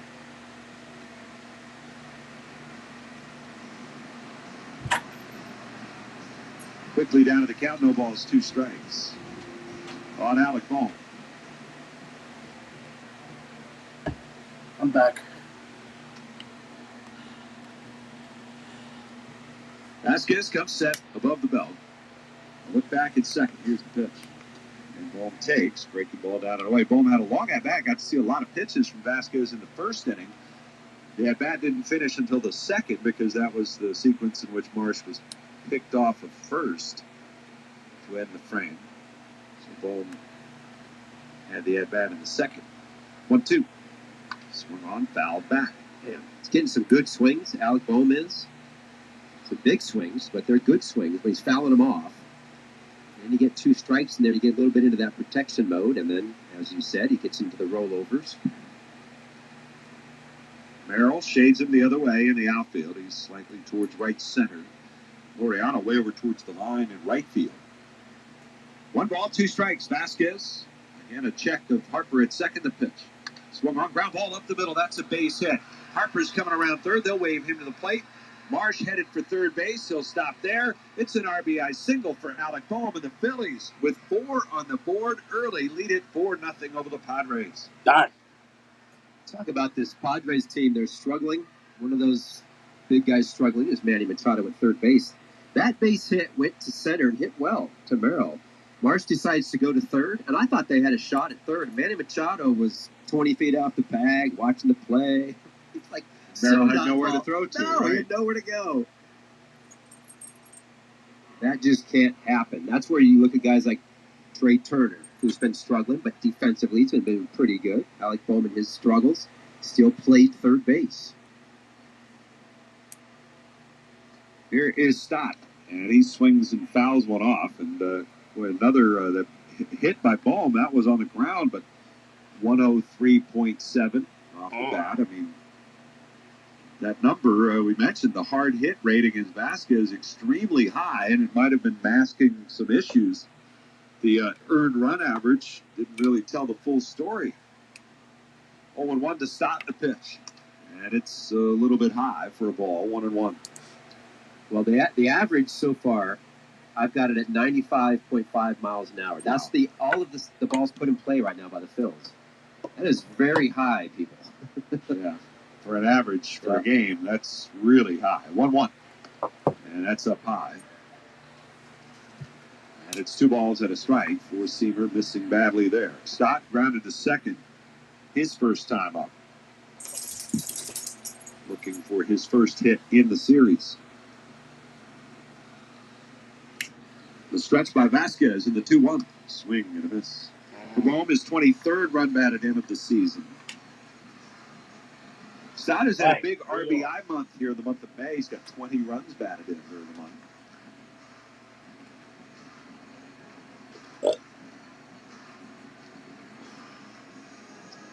That's in a span of 22 games. Had 5 runs batted in over the first 25 games of the season. 2-2, Vasquez deals. And the pitch is a called third strike on the inside corner, and Stott strikes out for the final out here in the third. 2 runs for the Phillies on 3 hits. They leave 2, and we'll go to the bottom of the third. It's 4-0 Phillies. Yay. So I presume Nolan's pitching pretty good. I presume.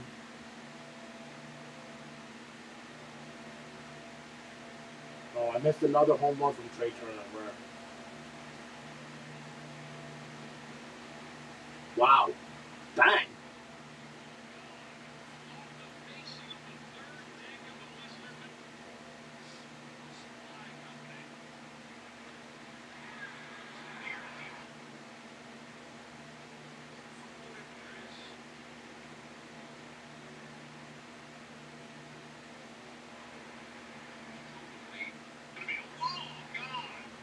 $434 feet.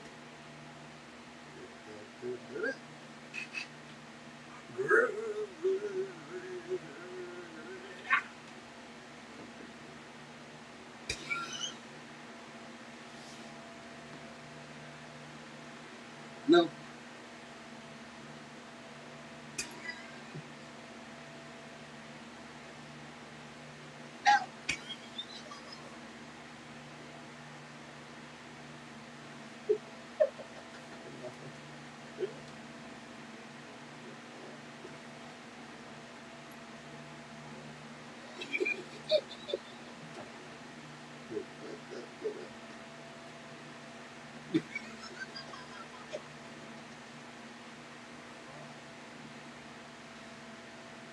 Off.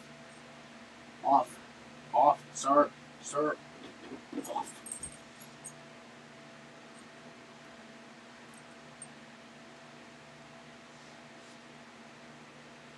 Well, mark your calendars. Kids 14 and under receive a Joan Duran Card Show bottle on Sunday, June 7th when the Phillies host the White Sox at 1:35 p.m. Grab tickets today at Phillies.com.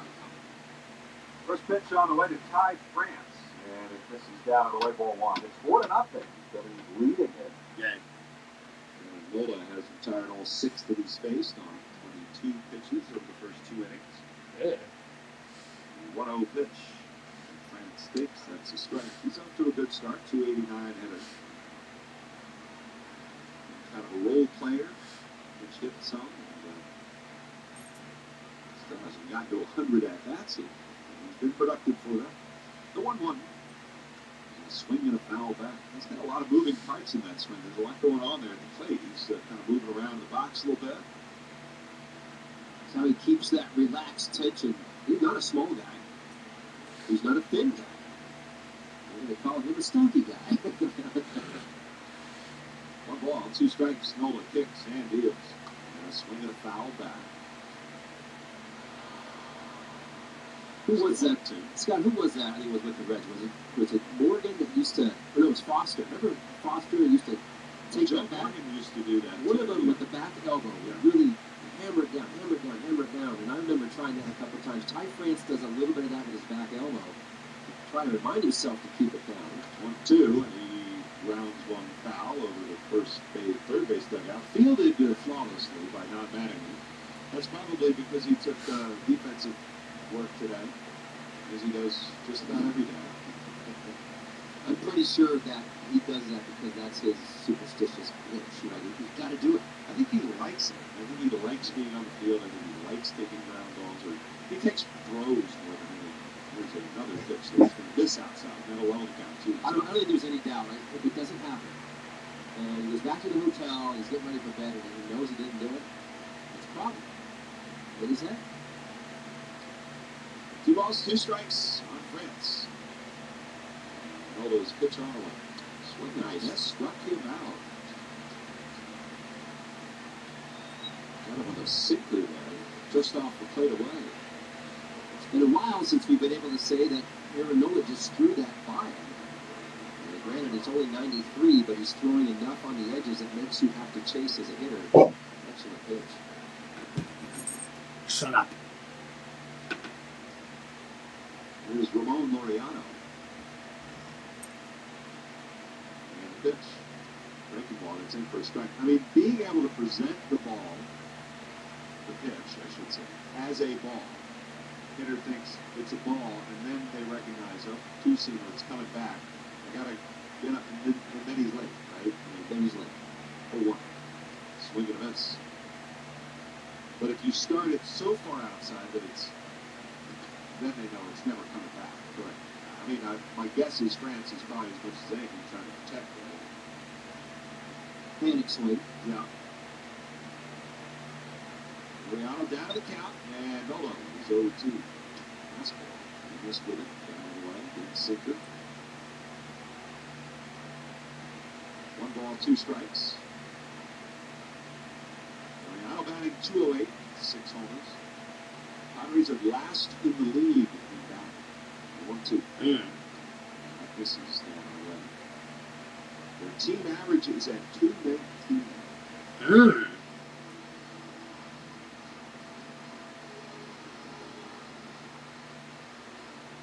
4-0. Phillies lead, bottom of the 3rd. Nola kicks the 2-2. That ball swinging. Yes, he struck him out. Yeah. And after not recording a strikeout the first 2 innings, Nola's got both hitters down on strikes here in the 3rd, and that'll bring up the catcher, Freddie Fermin.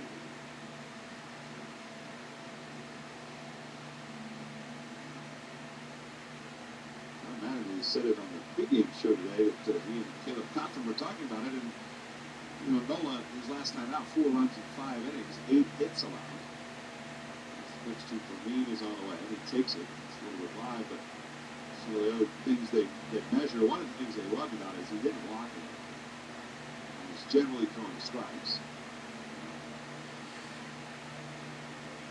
5 strikeouts against no walks. The pitch.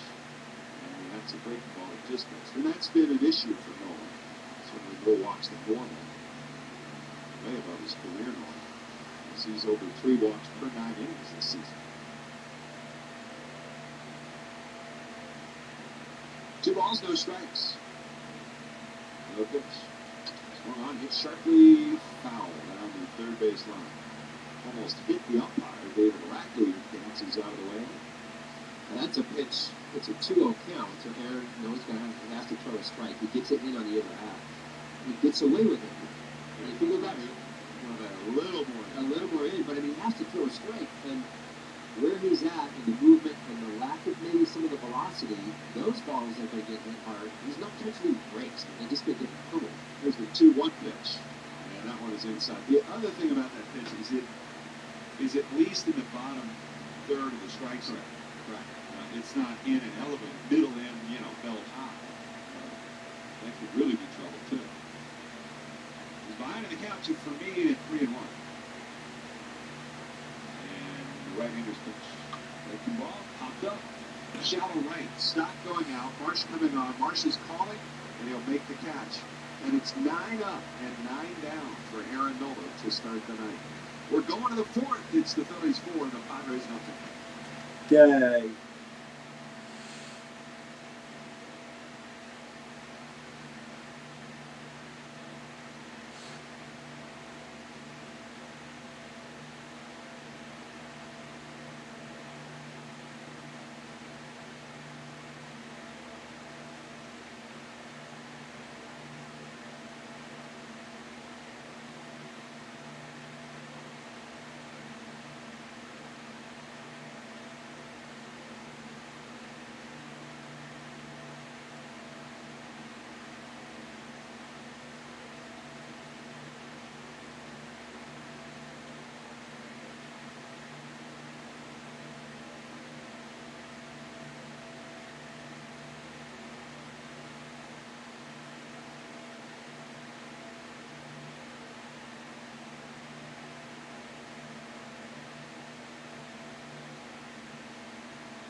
minutes in the match and had to play shorthanded for nearly the entire contest. For more women's sports stories, subscribe to Good Game with Sarah Spain on iHeart Podcasts. 100.7 WZXL, South Jersey's home of the Phillies.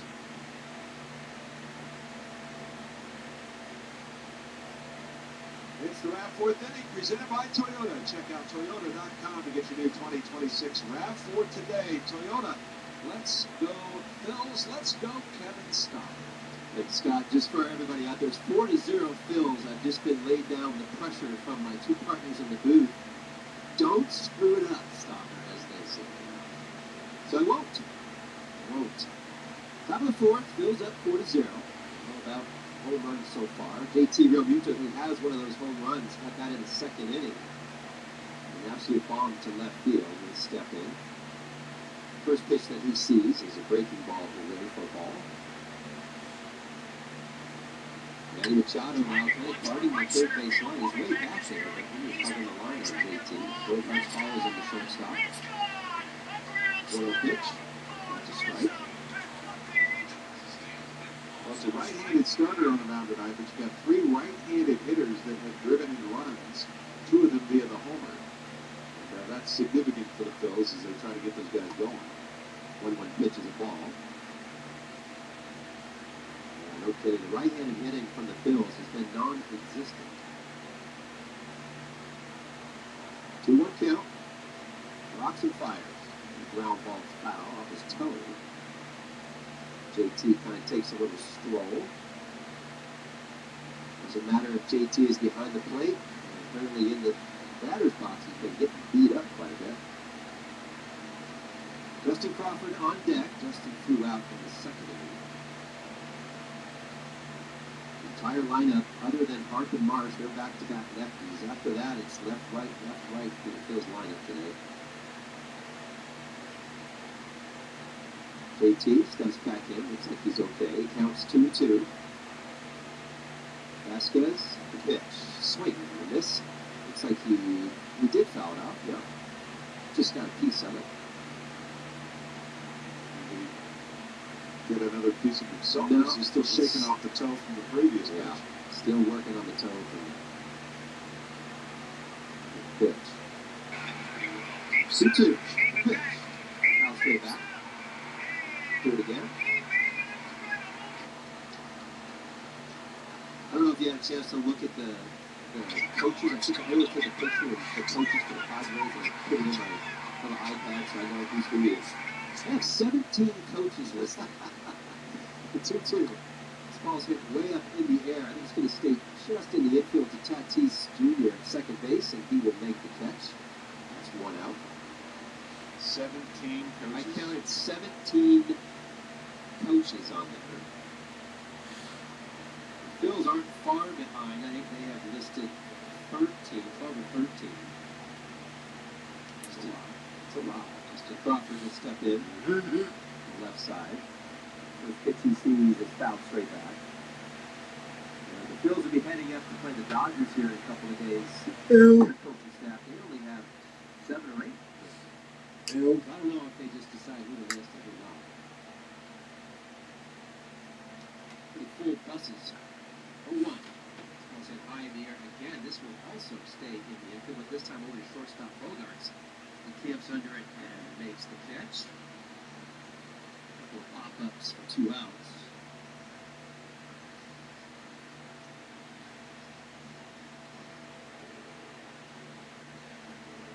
Mundo Sosa, the Phillies left fielder today, hitting in the 9-hole. Popped up in the 3rd inning. 2 outs, top of the 4th inning. 4-0, Phillies are up. Randy Vasquez works out of his windup and pitch. It's a fastball for a strike. 95 miles an hour.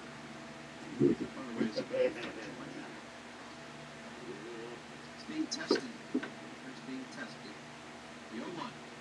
Swing. This ball's hit hard to center field. Back goes Merrill to the track. Does it have enough? Merrill jumps. Oh, he makes the catch. He makes the catch up against the wall. And I think that ball had enough juice to get over.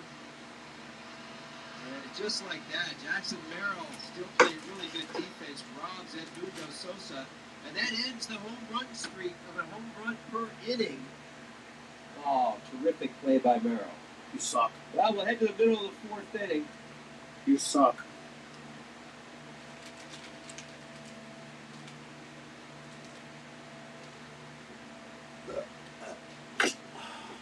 You suck.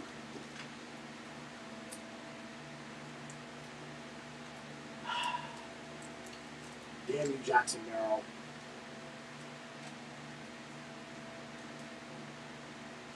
Merrill Madness, I guess. That's a positive broadcast saying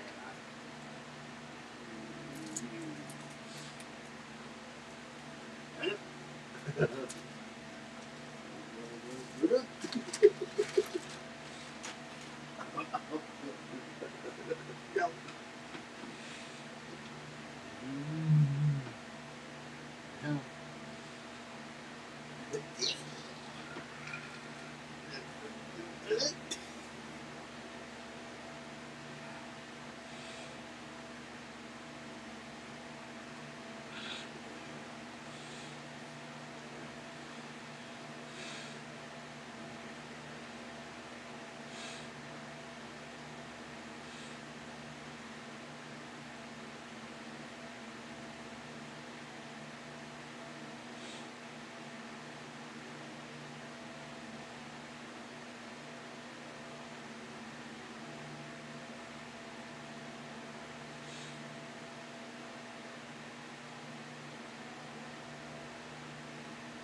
And on that pickoff, we don't know whether he was stepped on or something happened to it. Looked like his hand. But he has come out of this game. So Adolis Garcia will be the new 4-hitter and new right fielder for the Phillies. Andrew Bogaerts is the hitter. He takes the first pitch for a ball. Hopefully it's nothing. Hopefully it's precautionary. As soon as we find out, we'll let you know what we know about Brandon Marsh. The 1-0 pitch. Breaking ball, foul ball. Bogaerts grounded out back in the first inning. Came into the game hitting .245. He's got 7 jacks to his name. Scores 4-0 Phils here in the bottom of the fourth inning. Aaron Nola fires. It's a strike on the inner half. There's a nice pitch. That's a sinker at 91. The velocity on the sinker today for him has been up and down. When he needs it at 93, 94, he's been getting it.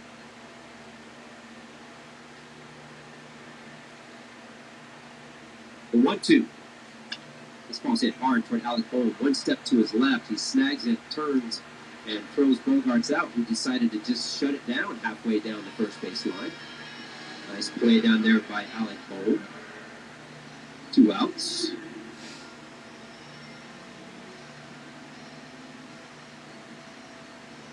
Three-hitter today, Gavin Sheets, popped up in the first inning.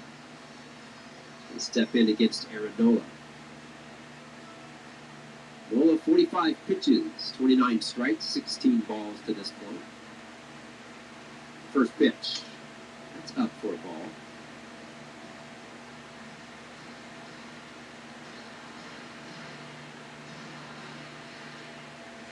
No count, 2 outs. On to the fourth. Nola's pitch. And that misses low. That was the curveball. Phillies have 6 hits to this point.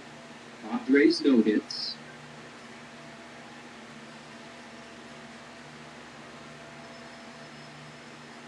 Good crowd tonight. Filled it in pretty well. The 2-0. Breaking ball. Well, strike. Good pitch by Aaron Nola. Did that earlier. I can't remember the hit. It was a 3-1 count. And in a 3-1 count, he's pitching backwards now. He came in with that knuckle curveball and got the out. That was Vereen, I think, that third Okay. inning. 2-1 count. Pitch to Sheets. Ground ball foul. He's using the sinker, at least the first time through the order, use that sinker a little bit more. I mean, on average, if you talk about percentages, relying on that a little more than certainly the four-seamer. I think they had it at 30% sinker usage so far tonight, which is definitely above the season average. He's got Sheets, 2-2 here, 2 outs. He rocks and he fires. That ball's hit up the middle hard. Turner comes in on the short hop and gets out of his glove. He tries to recover and throw, and he can't get there. Couldn't get the out. Sheets beats it. It was an interesting play. I think it was knuckleball, and he chose to come forward on it and try to get the short hop. They scored a hit.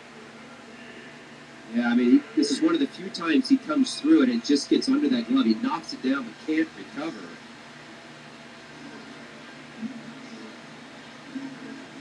Well, so that will be the first base hit given to the Padres tonight. Manny Machado will step in now with 2 outs. Runner on first, Nola out of the stretch. This ball's hit hard to left field. It's a line drive. Is it high enough? It is. That ball is out. Wow. And that ball was an absolute rocket off of Manny Machado. Just like that, the score jumps to 42 now. Phillies on top.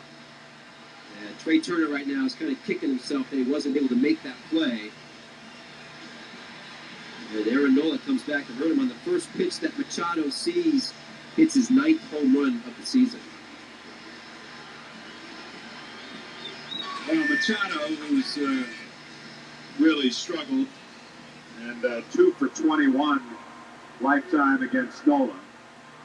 Not a good pitch there for Nola. He just looking in and opened up. And but again, that's a play short that has to be made. Yeah, it does. You can call it a hit, you can call it an error, whatever you want. That should have been an error. A play that needs to be made. Miguel Andujar steps in. First pitch is a ball. Wow, so just like that, our lead is cut in half.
That's correct.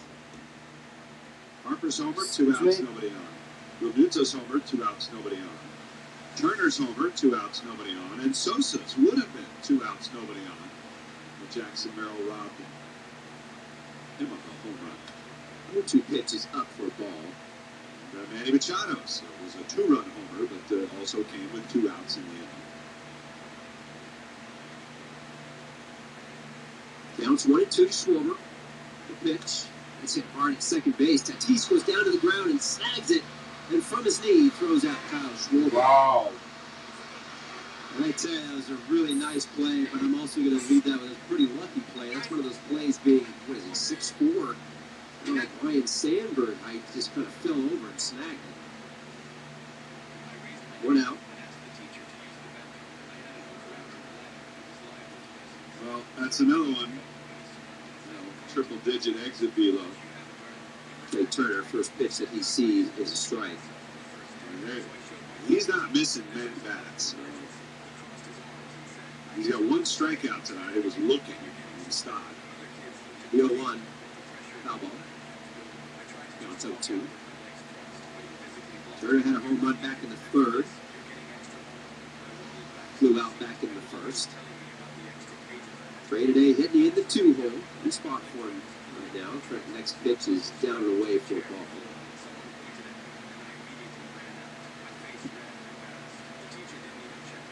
Trying something different with Trey Turner in that 2 spot. He came in with 52 strikeouts already on the season. All of that out of the leadoff spot. Next pitch. It's a ball. It's 22% strikeout rate, the highest of his career. A lot of times, though, when you're in slumps like Trey has been, along comes the strikeouts. 2-2 pitch to Trey. That's low. Now runs full. For good reason, that's 3 straight breaking balls. They're trying to get him chased away, which he's done a lot of this year. 3-2 count. Vasquez out of the windup. The pitch. It's a broken bat. Base hit to center field. Trey Turner's on his horse. He rounds first hard. Takes a big turn. And he will put the brakes on back into first base. And there's a 2 strike. A couple of base hits on the night tonight for Trey. But, again, that's a pitch down and away, and Turner is on it a little better. I mean, I know he broke his bat. It wasn't hit terribly hard, but with 2 strikes, it still doesn't come off the bat and, pop up to the right side, weak ground ball to the right side. He's still getting through that baseball a little bit. And that's good to see. So Bryce Harper will step in. Turner short lead at first. First pitch. It's high.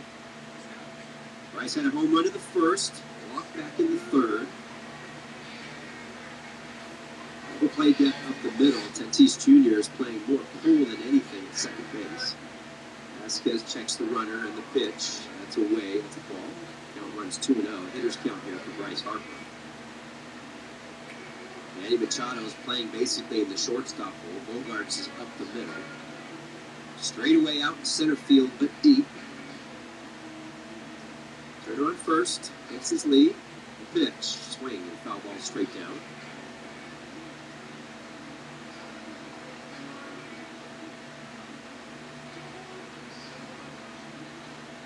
Hart came into the game today hitting .269. That home run today in the 1st inning gives him 13 on the year.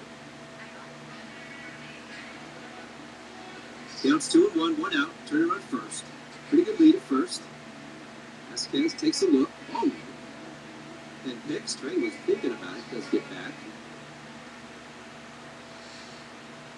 These catchers for the Padres, tough to run on. They're first in throwing guys out. They have 16 caught stolen base runners. That's the most in baseball. Between both catchers, very good throws.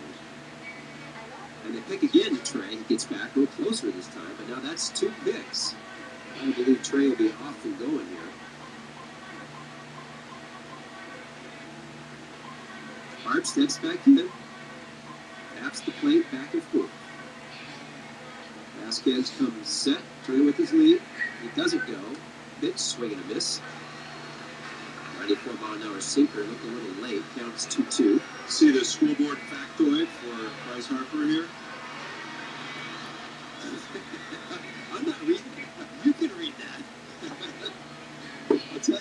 pitch when it says 2-2. Trey doesn't go. And he fouls it off. Foul tip. Under Bryce Harper's picture, it says squirts toothpaste into his mouth instead of onto a toothbrush for brushing his teeth. That is funny. It was a TikTok that he did for those that didn't see it. It's some sort of going around about something that they do, I think. Not just Bryce, but getting ready for the day. So that's his unique way. 2-2 count, 1 out. Turner with his lead. Turner does not go. He fakes. Ball is up for a ball. It's funny because I was asking Murph about the toothpaste thing, and he goes, "That's fine with me. I do it sitting on my back." Like he lays on his back and he puts toothpaste on it too. I'm like, that's weird. Got to be running here. 3-2, 1 out, and he's going. The pitch. That's a strike 3. The throw does go down, and Bogarts covers but can't hang on to the baseball. Ball kicks away, and I think Bryce Harper is going to challenge. It'll be an ABS challenge. The batter is challenging the call strike. It's got to be really close. Bryce is still in the batter's box, taking off all of his gear, and it is a sliver strike. Strike 3. Philadelphia has 1 challenge remaining. So the Phils will have 1 challenge remaining. Trey Turner is now on second base with the stolen base. And that'll bring up Adolis Garcia, who entered this game for Brandon Marsh. I really don't want to do that, dude. Garcia in from the right side. Trey Turner on second base. 2 outs here, top of the 5th. First pitch, that's a ball. As I said before, Brandon Marsh got picked off back in the first inning, went back in. We're not sure if he got stepped on or whatnot. It looked like he did something to his hand. 4-2, Phil's on top. The 1-0. That's a strike to Garcia. Count goes 1-1. Maybe Garcia can add to the success of the right-handed batters the Phillies have had so far tonight. Vasquez out of the stretch. The pitch. Fouled straight back. Counts 1-2. That's center cut. Right down the middle of that fastball. 1-2 count, 2 outs. Trey Turner on second base. Timeout by Garcia. Alec Bohm stands on deck. Alec had a base hit up the middle back in the third and an RBI.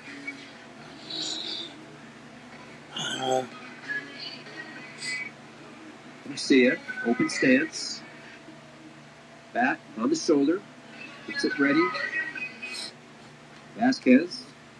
The pitch. That's high. Counts 2-2.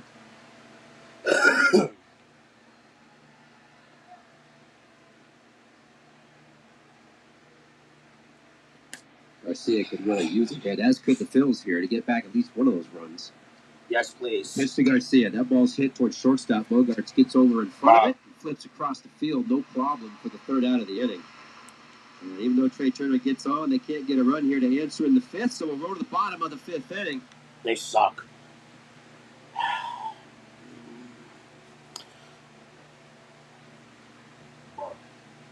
And you come.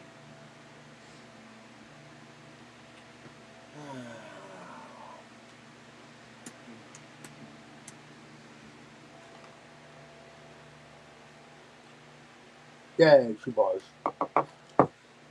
Ooh, excuse me.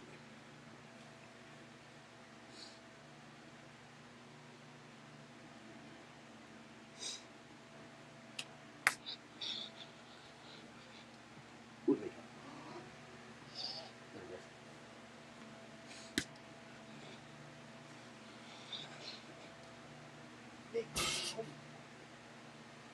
Oh, I'm sorry, Nico. Guess what? Guess where we go? I have 2 days off. You happy? You happy, Nico? Are you happy? You have that 2 days off. Are you happy? I can play with you. I can play with you. Come here. What?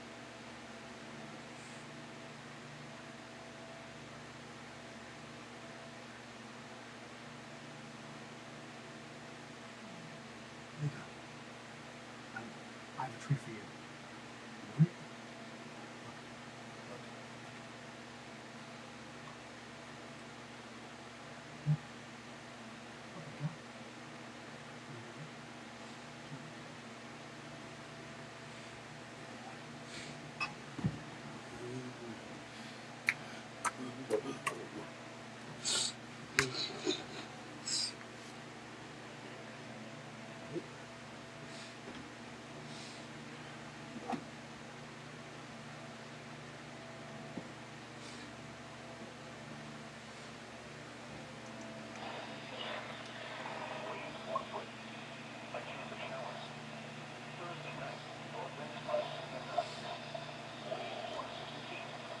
Friday, northwest wind 5 to 10 knots.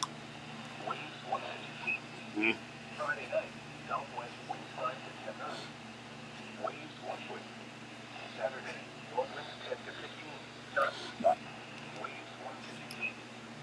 Sunday, north winds 10 to 15 knots. Becoming south 5 to 10 knots.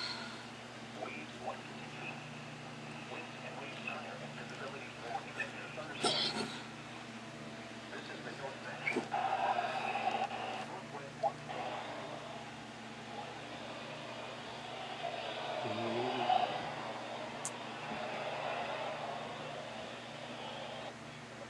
That 1 visibility 1 to 3 nautical miles. And inland waters of Westwood Island. Tonight, south winds 5 knots. Waves less than 1. Isolated thunderstorms. Scattered showers. Patchy fog this evening. Patchy fog after midnight. Visibility 1 to 3 nautical miles extending to 1 nautical mile or less after midnight. Wednesday, southwest wind 5 to 10 knots. Waves 1 foot. Showers with a chance of thunderstorms. Patchy fog. Visibility 1 nautical mile or less. Wednesday night, west wind 5 to 10 knots. Waves 1 foot. Showers with a chance of thunderstorms. Patchy fog. Visibility 1 nautical mile or less. Thursday, northwest wind 5 to 10 knots. Waves 1 foot. A chance of showers. Thursday night, north winds 5 to 10 knots. Waves 1 foot. Friday, northwest wind 5 to 10 knots. Waves 1 foot. Friday night, southwest wind 5 to 10 knots. Waves 1 foot. Saturday, northwest wind 10 knots. Becoming northeast. Northeast. Waves 1 foot. Northeast. Sunday, northwest wind 5 to 10 knots. Coming south. South. 12 foot. Winds and waves higher and visibility for extended thunderstorms. Marine forecast. Coastal waters from Edward Island, Delaware to Chesapeake, Virginia, about 20 nautical miles overnight. South winds 5 knots. Wave detail. Southeast 2 feet and 7 seconds. 2 feet 7 seconds. A slight chance of showers and thunderstorms late this evening. Good showers likely with a chance of thunderstorms. Patchy fog. Early morning. Patchy fog late. Visibility 1 to 3 nautical miles, 15 to 1 nautical mile or less late. Wednesday, southwest wind 5 to 10 knots. Seas 2 to 3. Wave detail. Southeast 2 feet and 7 seconds. And east 1 foot and 8 seconds. Patchy fog in the morning. A chance of showers early in the morning. A chance of showers in the afternoon. A chance of thunderstorms late. Visibility 1 nautical mile or less, increasing to 1 to 3 nautical miles late in the morning. Wednesday night, west wind 5 to 10 knots. Seas 2 to 3 feet. Wave detail, southeast 2 feet and 7 seconds. Showers likely with a chance of thunderstorms in the evening, then a chance of showers after midnight. Thursday, north winds 5 to 10 knots. Seas 2 to 3 feet. Wave detail, south 2 feet and 8 seconds and north 1 foot and 2 seconds. A chance of showers in the morning. Thursday night, north winds 5 to 10 knots. Gusts up to 15 knots after midnight. Wave detail, south 2 feet and 7 seconds and north 1 foot and 3 seconds. Friday,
Fire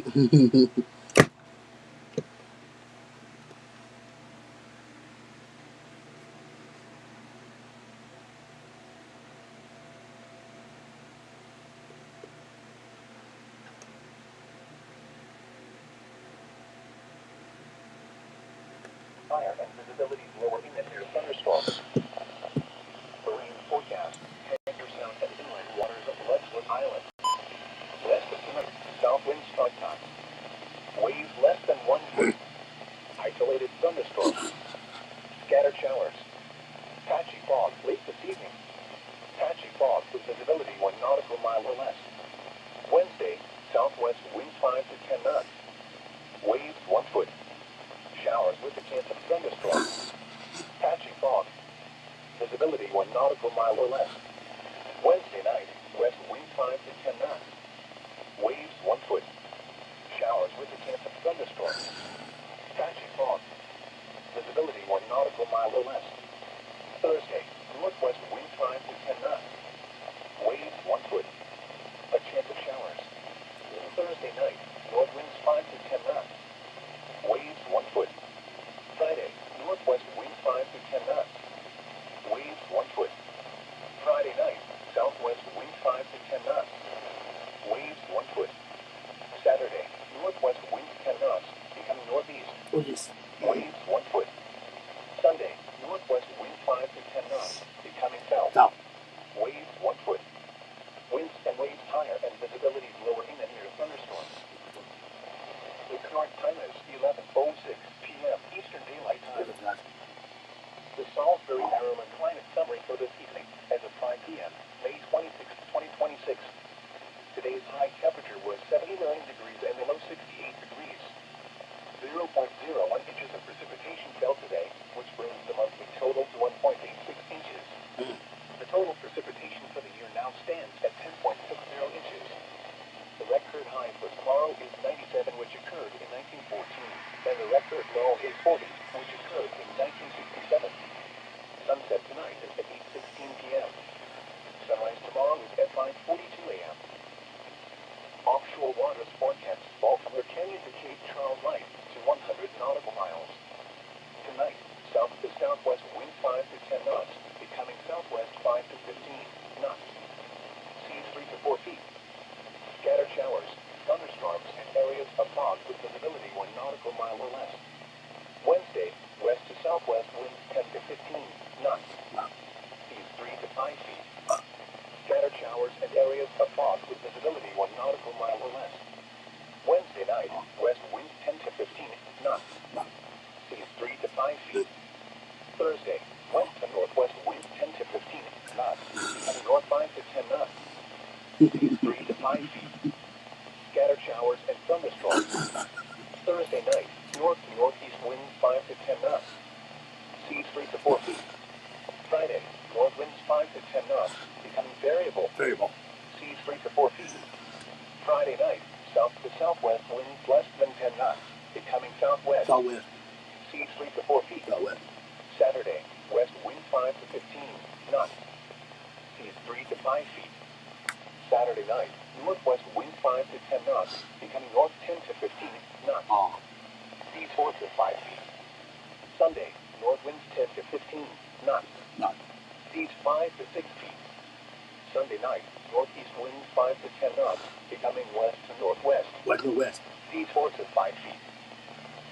Hazardous weather information. Now here is the hazardous weather outlook for southeast Maryland, eastern Virginia, and southeast Virginia. Tonight, hazardous weather is not expected at this time. And now the extended outlook for the period Wednesday through Monday. There is a slight severe risk, level 2 out of 5 Wednesday afternoon and evening, with the main threat being from damaging wind gusts. Additionally, showers and thunderstorms will be capable of producing heavy rainfall. Spotter activation may be needed. The 10 p.m. area weather observations. At Salisbury, mostly cloudy. Temperature 68, dew point 65, relative humidity 90%. Wind south 3 miles an hour. Pressure 30.08 inches and rising. At Wallops Island, mostly cloudy. Temperature 66, dew point 64, relative humidity 93%. Wind calm. Pressure pressure 30.08 inches and steady. Across the rest of Delmarva and west of the bay, Dover, mostly cloudy and 68. Georgetown, mostly cloudy and 70. Damn. Ocean City, mostly cloudy and 65. She's live. Accomack, mostly cloudy and 65. She's live again. Baltimore, cloudy and 71. Damn. Washington, D.C., mostly cloudy and 70. 70. Damn. Pontotoc River, mostly cloudy and 71. 71. Damn. Elsewhere across the mid-Atlantic, Richmond, light rain and fog and 71. Norfolk, mostly cloudy and 72. Wilmington, mostly cloudy and 68. See it. Philadelphia, cloudy and 72. Say 2. The key weather messages for the next 7 days. Showers and thunderstorms capable of heavy rainfall are expected into this evening. There is a slight severe risk Wednesday for much of the area with the marginal elsewhere.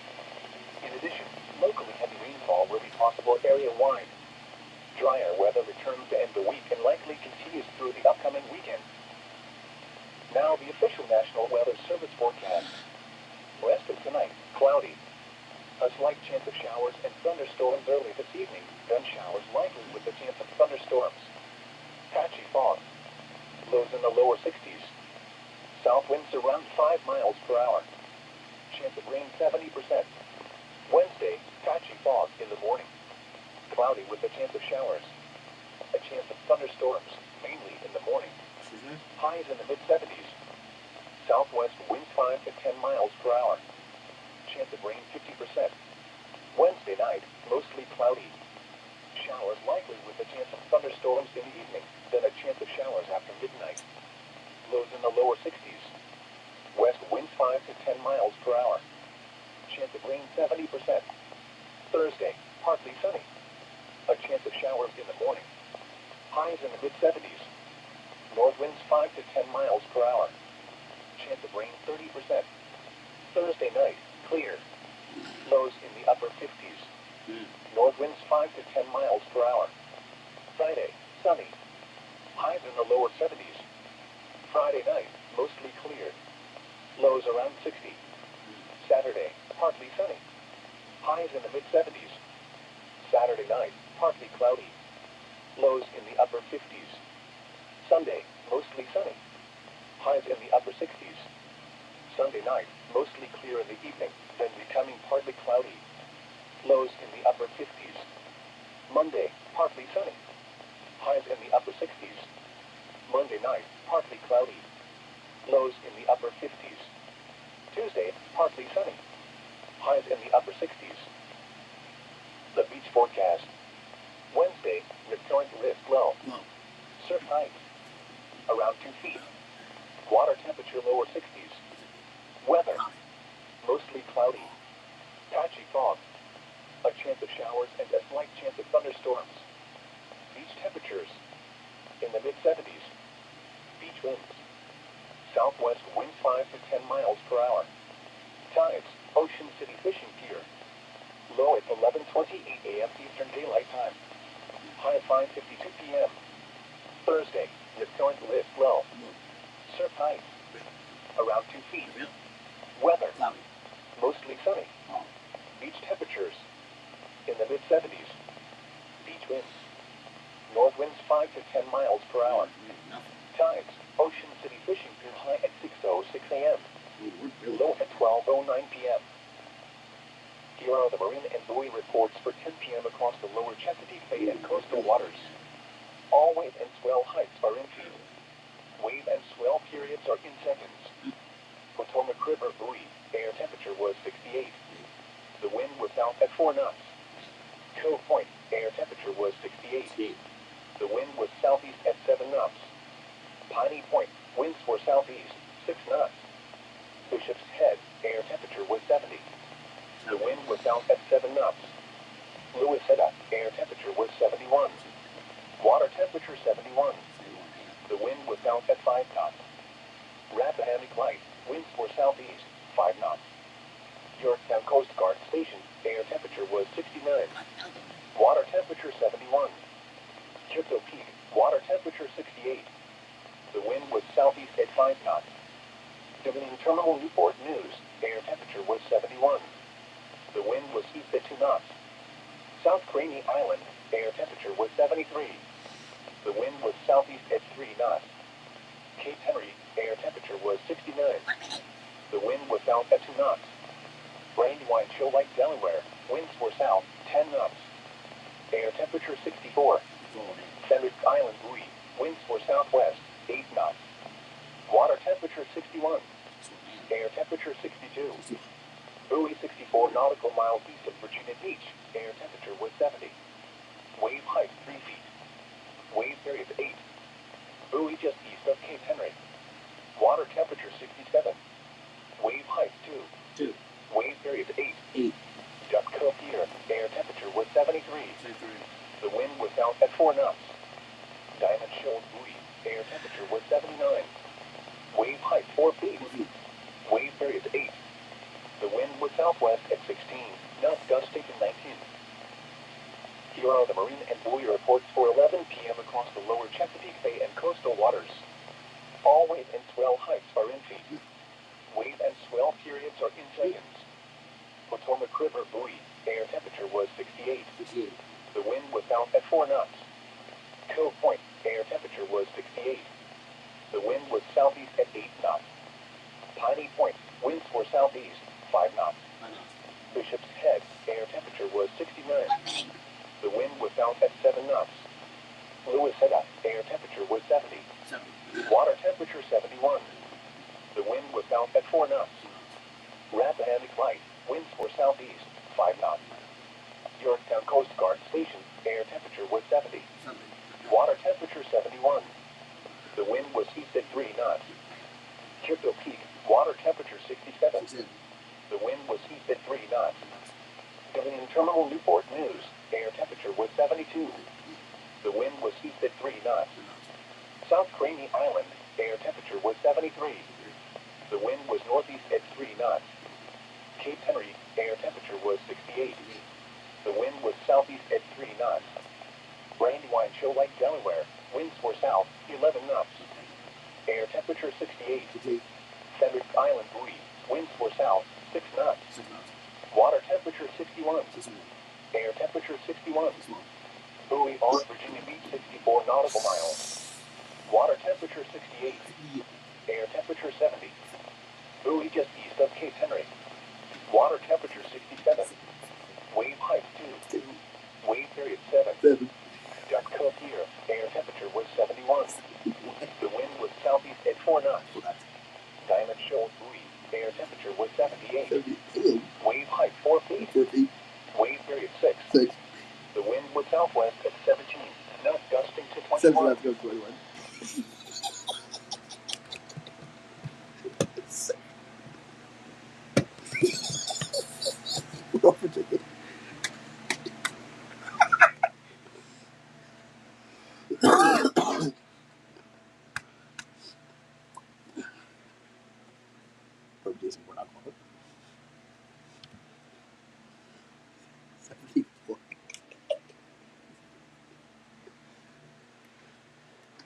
And a check swing. That's down and in.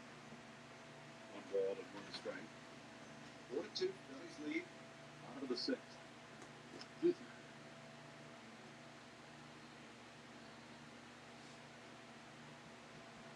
Nola near the line. And a pitch. Swing and a dribbler foul. So what do you, so I look out at the flag, we put the flags here, and they're straight down, there's no wind. You don't say a drop of wind, like that's water, right? What do you say for wind? There's not a drop of wind, I can't say that. There's not a breath of wind. That's fancy. It works, not a breath of wind. Not a hint of there. breeze. The 1-2 pitch. And a swing and a ground ball to third. Charging Bohm. He gloves it, throws on the run. It's just in time. Bogart's really hustling down the line. Thought he might have been safe. The Padres are going to double check. And they do want to challenge. They actually stayed on. Not sure Harp was able to stay on the bag.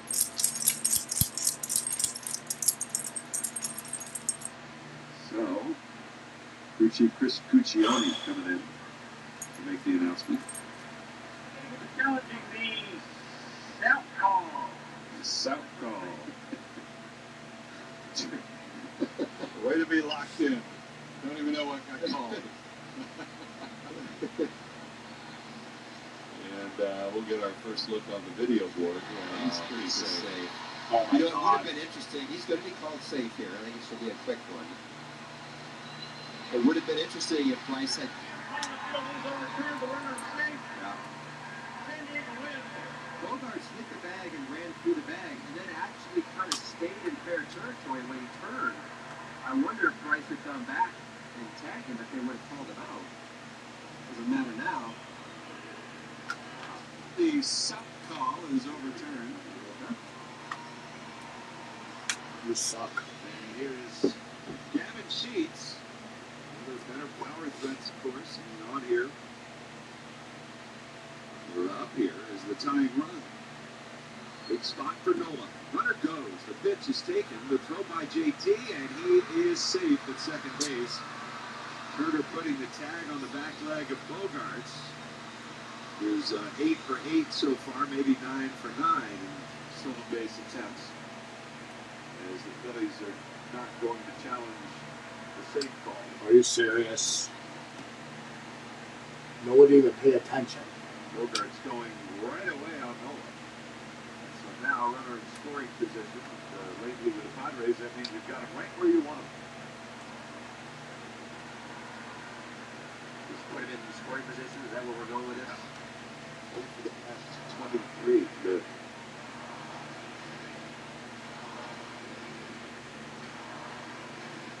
Sheets reached on the infield hit, the one hopper that Turner couldn't handle. Last time up, the 0-1 pitch. Swing and a miss. Curveball there, it's 0-2, and Nola will try to make none of this matter. Jonathan Boland is warming up in the Phillies pen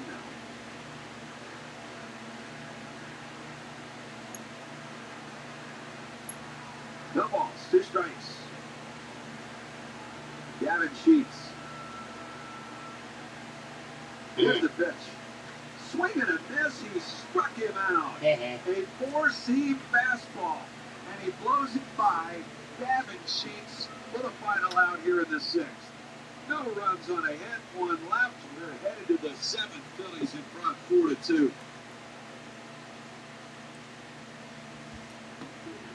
Make you slick. Oh.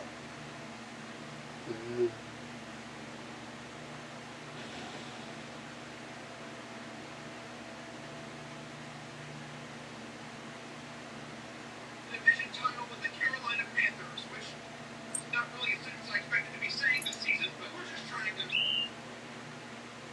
saying that we it's going to be a persistent theme of this game. So you guys sure hope so. We get the ball for what you want. Like they want to. And show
this ball well to center field. Did he clip enough of it?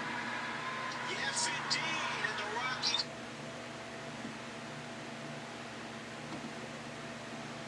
To throw. The 43-yard field goal is up. Come on, Brad. You gotta throw something. I'm gonna throw. Hands at you. You shut the hell up. And the kick is good for the upset win on Thursday Night Football. 19 penalties called on you with a one play. You really need it. We can't even get one goal to watch it.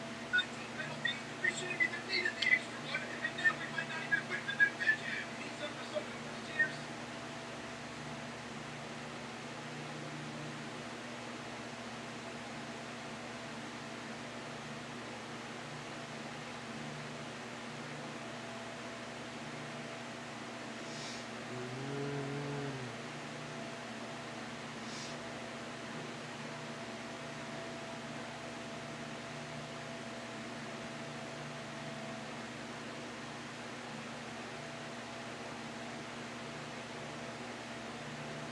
Three years ago.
Randy Vasquez, 5 2/3, 4 runs allowed on 8 hits, lots of hard contact, including 3 home runs and 1 home run robbery.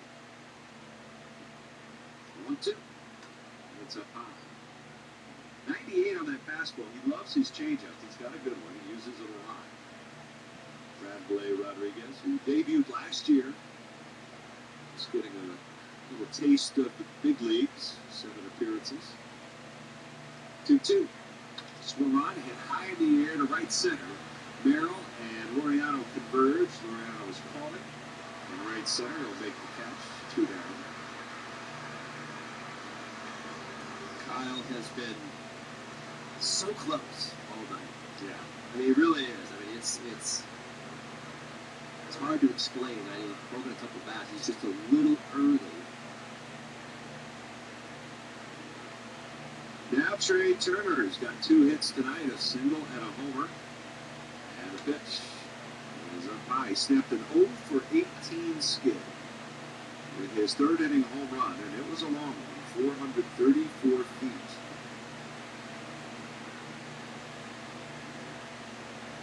The 1-0 swing and a bouncer foul. And a kick save by Anthony Contreras, AC over there in the third base coach's box.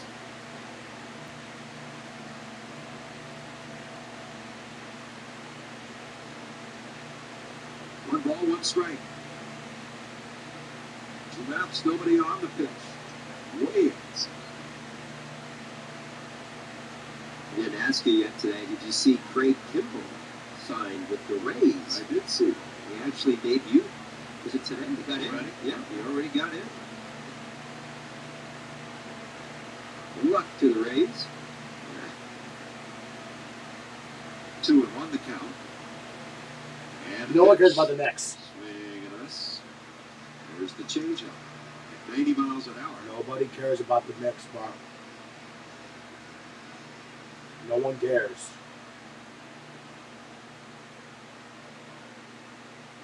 Two balls, two strikes. And a pitch. And that's down low. Another one. This time he lays off. So the count goes full. Should he reach, Harper waits on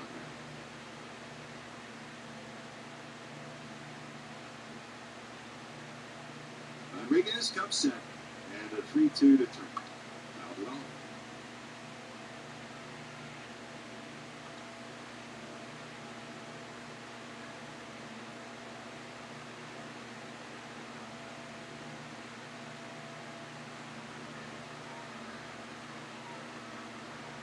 Rodriguez came into the game with a 1.78 ERA. 3-2. That's fouled away again. 23 strikeouts in 25 and a third innings.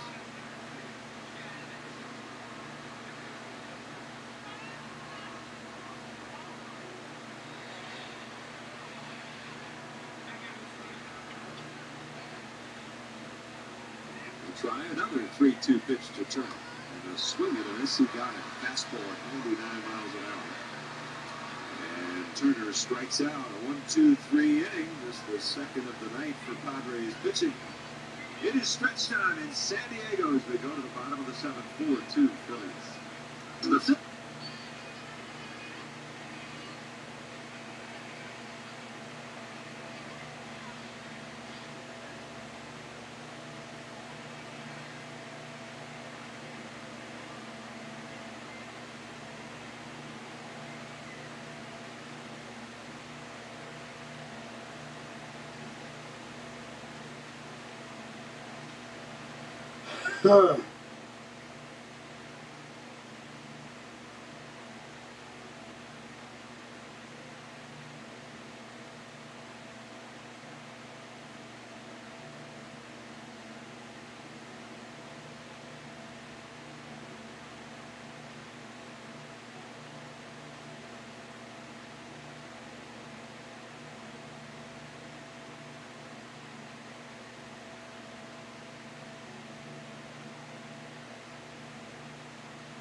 That's 880 pitches.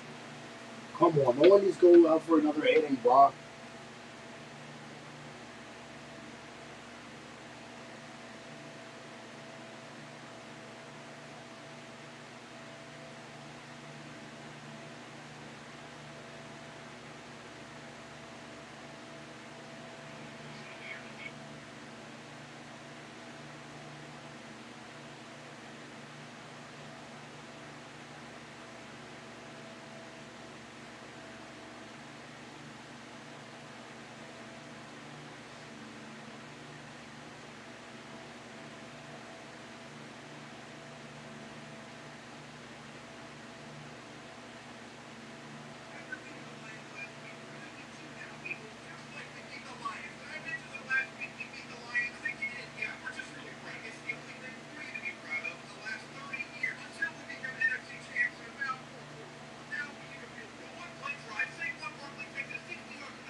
Boom, boom, boom, boom. You're not my girl. You're not my girl. You're not my girl.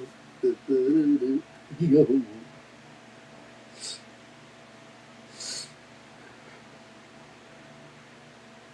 Yeah.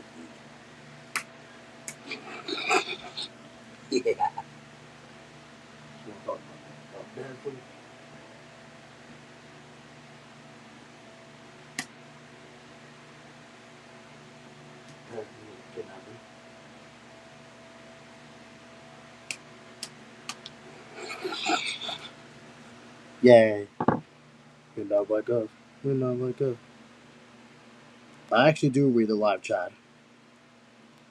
I actually do read the live chat. Well, I'm just about to go anyway. Because it's getting late for me. Well, this again, I'll let you guys know we're following with the Phillies tomorrow. And it certainly looks like, well, so right now the Phillies are leading 4-2 over the Padres. So I think that's the score right now. But if the Phillies do add more runs, hopefully that they do. Yeah, because as right now, the Phillies are leading at 4-2. And I think I actually forgot to turn I forgot to turn Fireman all the way. Oops, well, turn too late for that now. But I will see you guys tomorrow for Stream on Wednesday, and I will hopefully see you guys then. And finally, I can stream on YouTube after not streaming on YouTube for freaking 4 days. So I will see you guys then. So I. It has not been 10 hours, dude. It has been like 4 hours. I'm actually about to block you for that. That was rude. Anyway, I will see you guys tomorrow for a stream of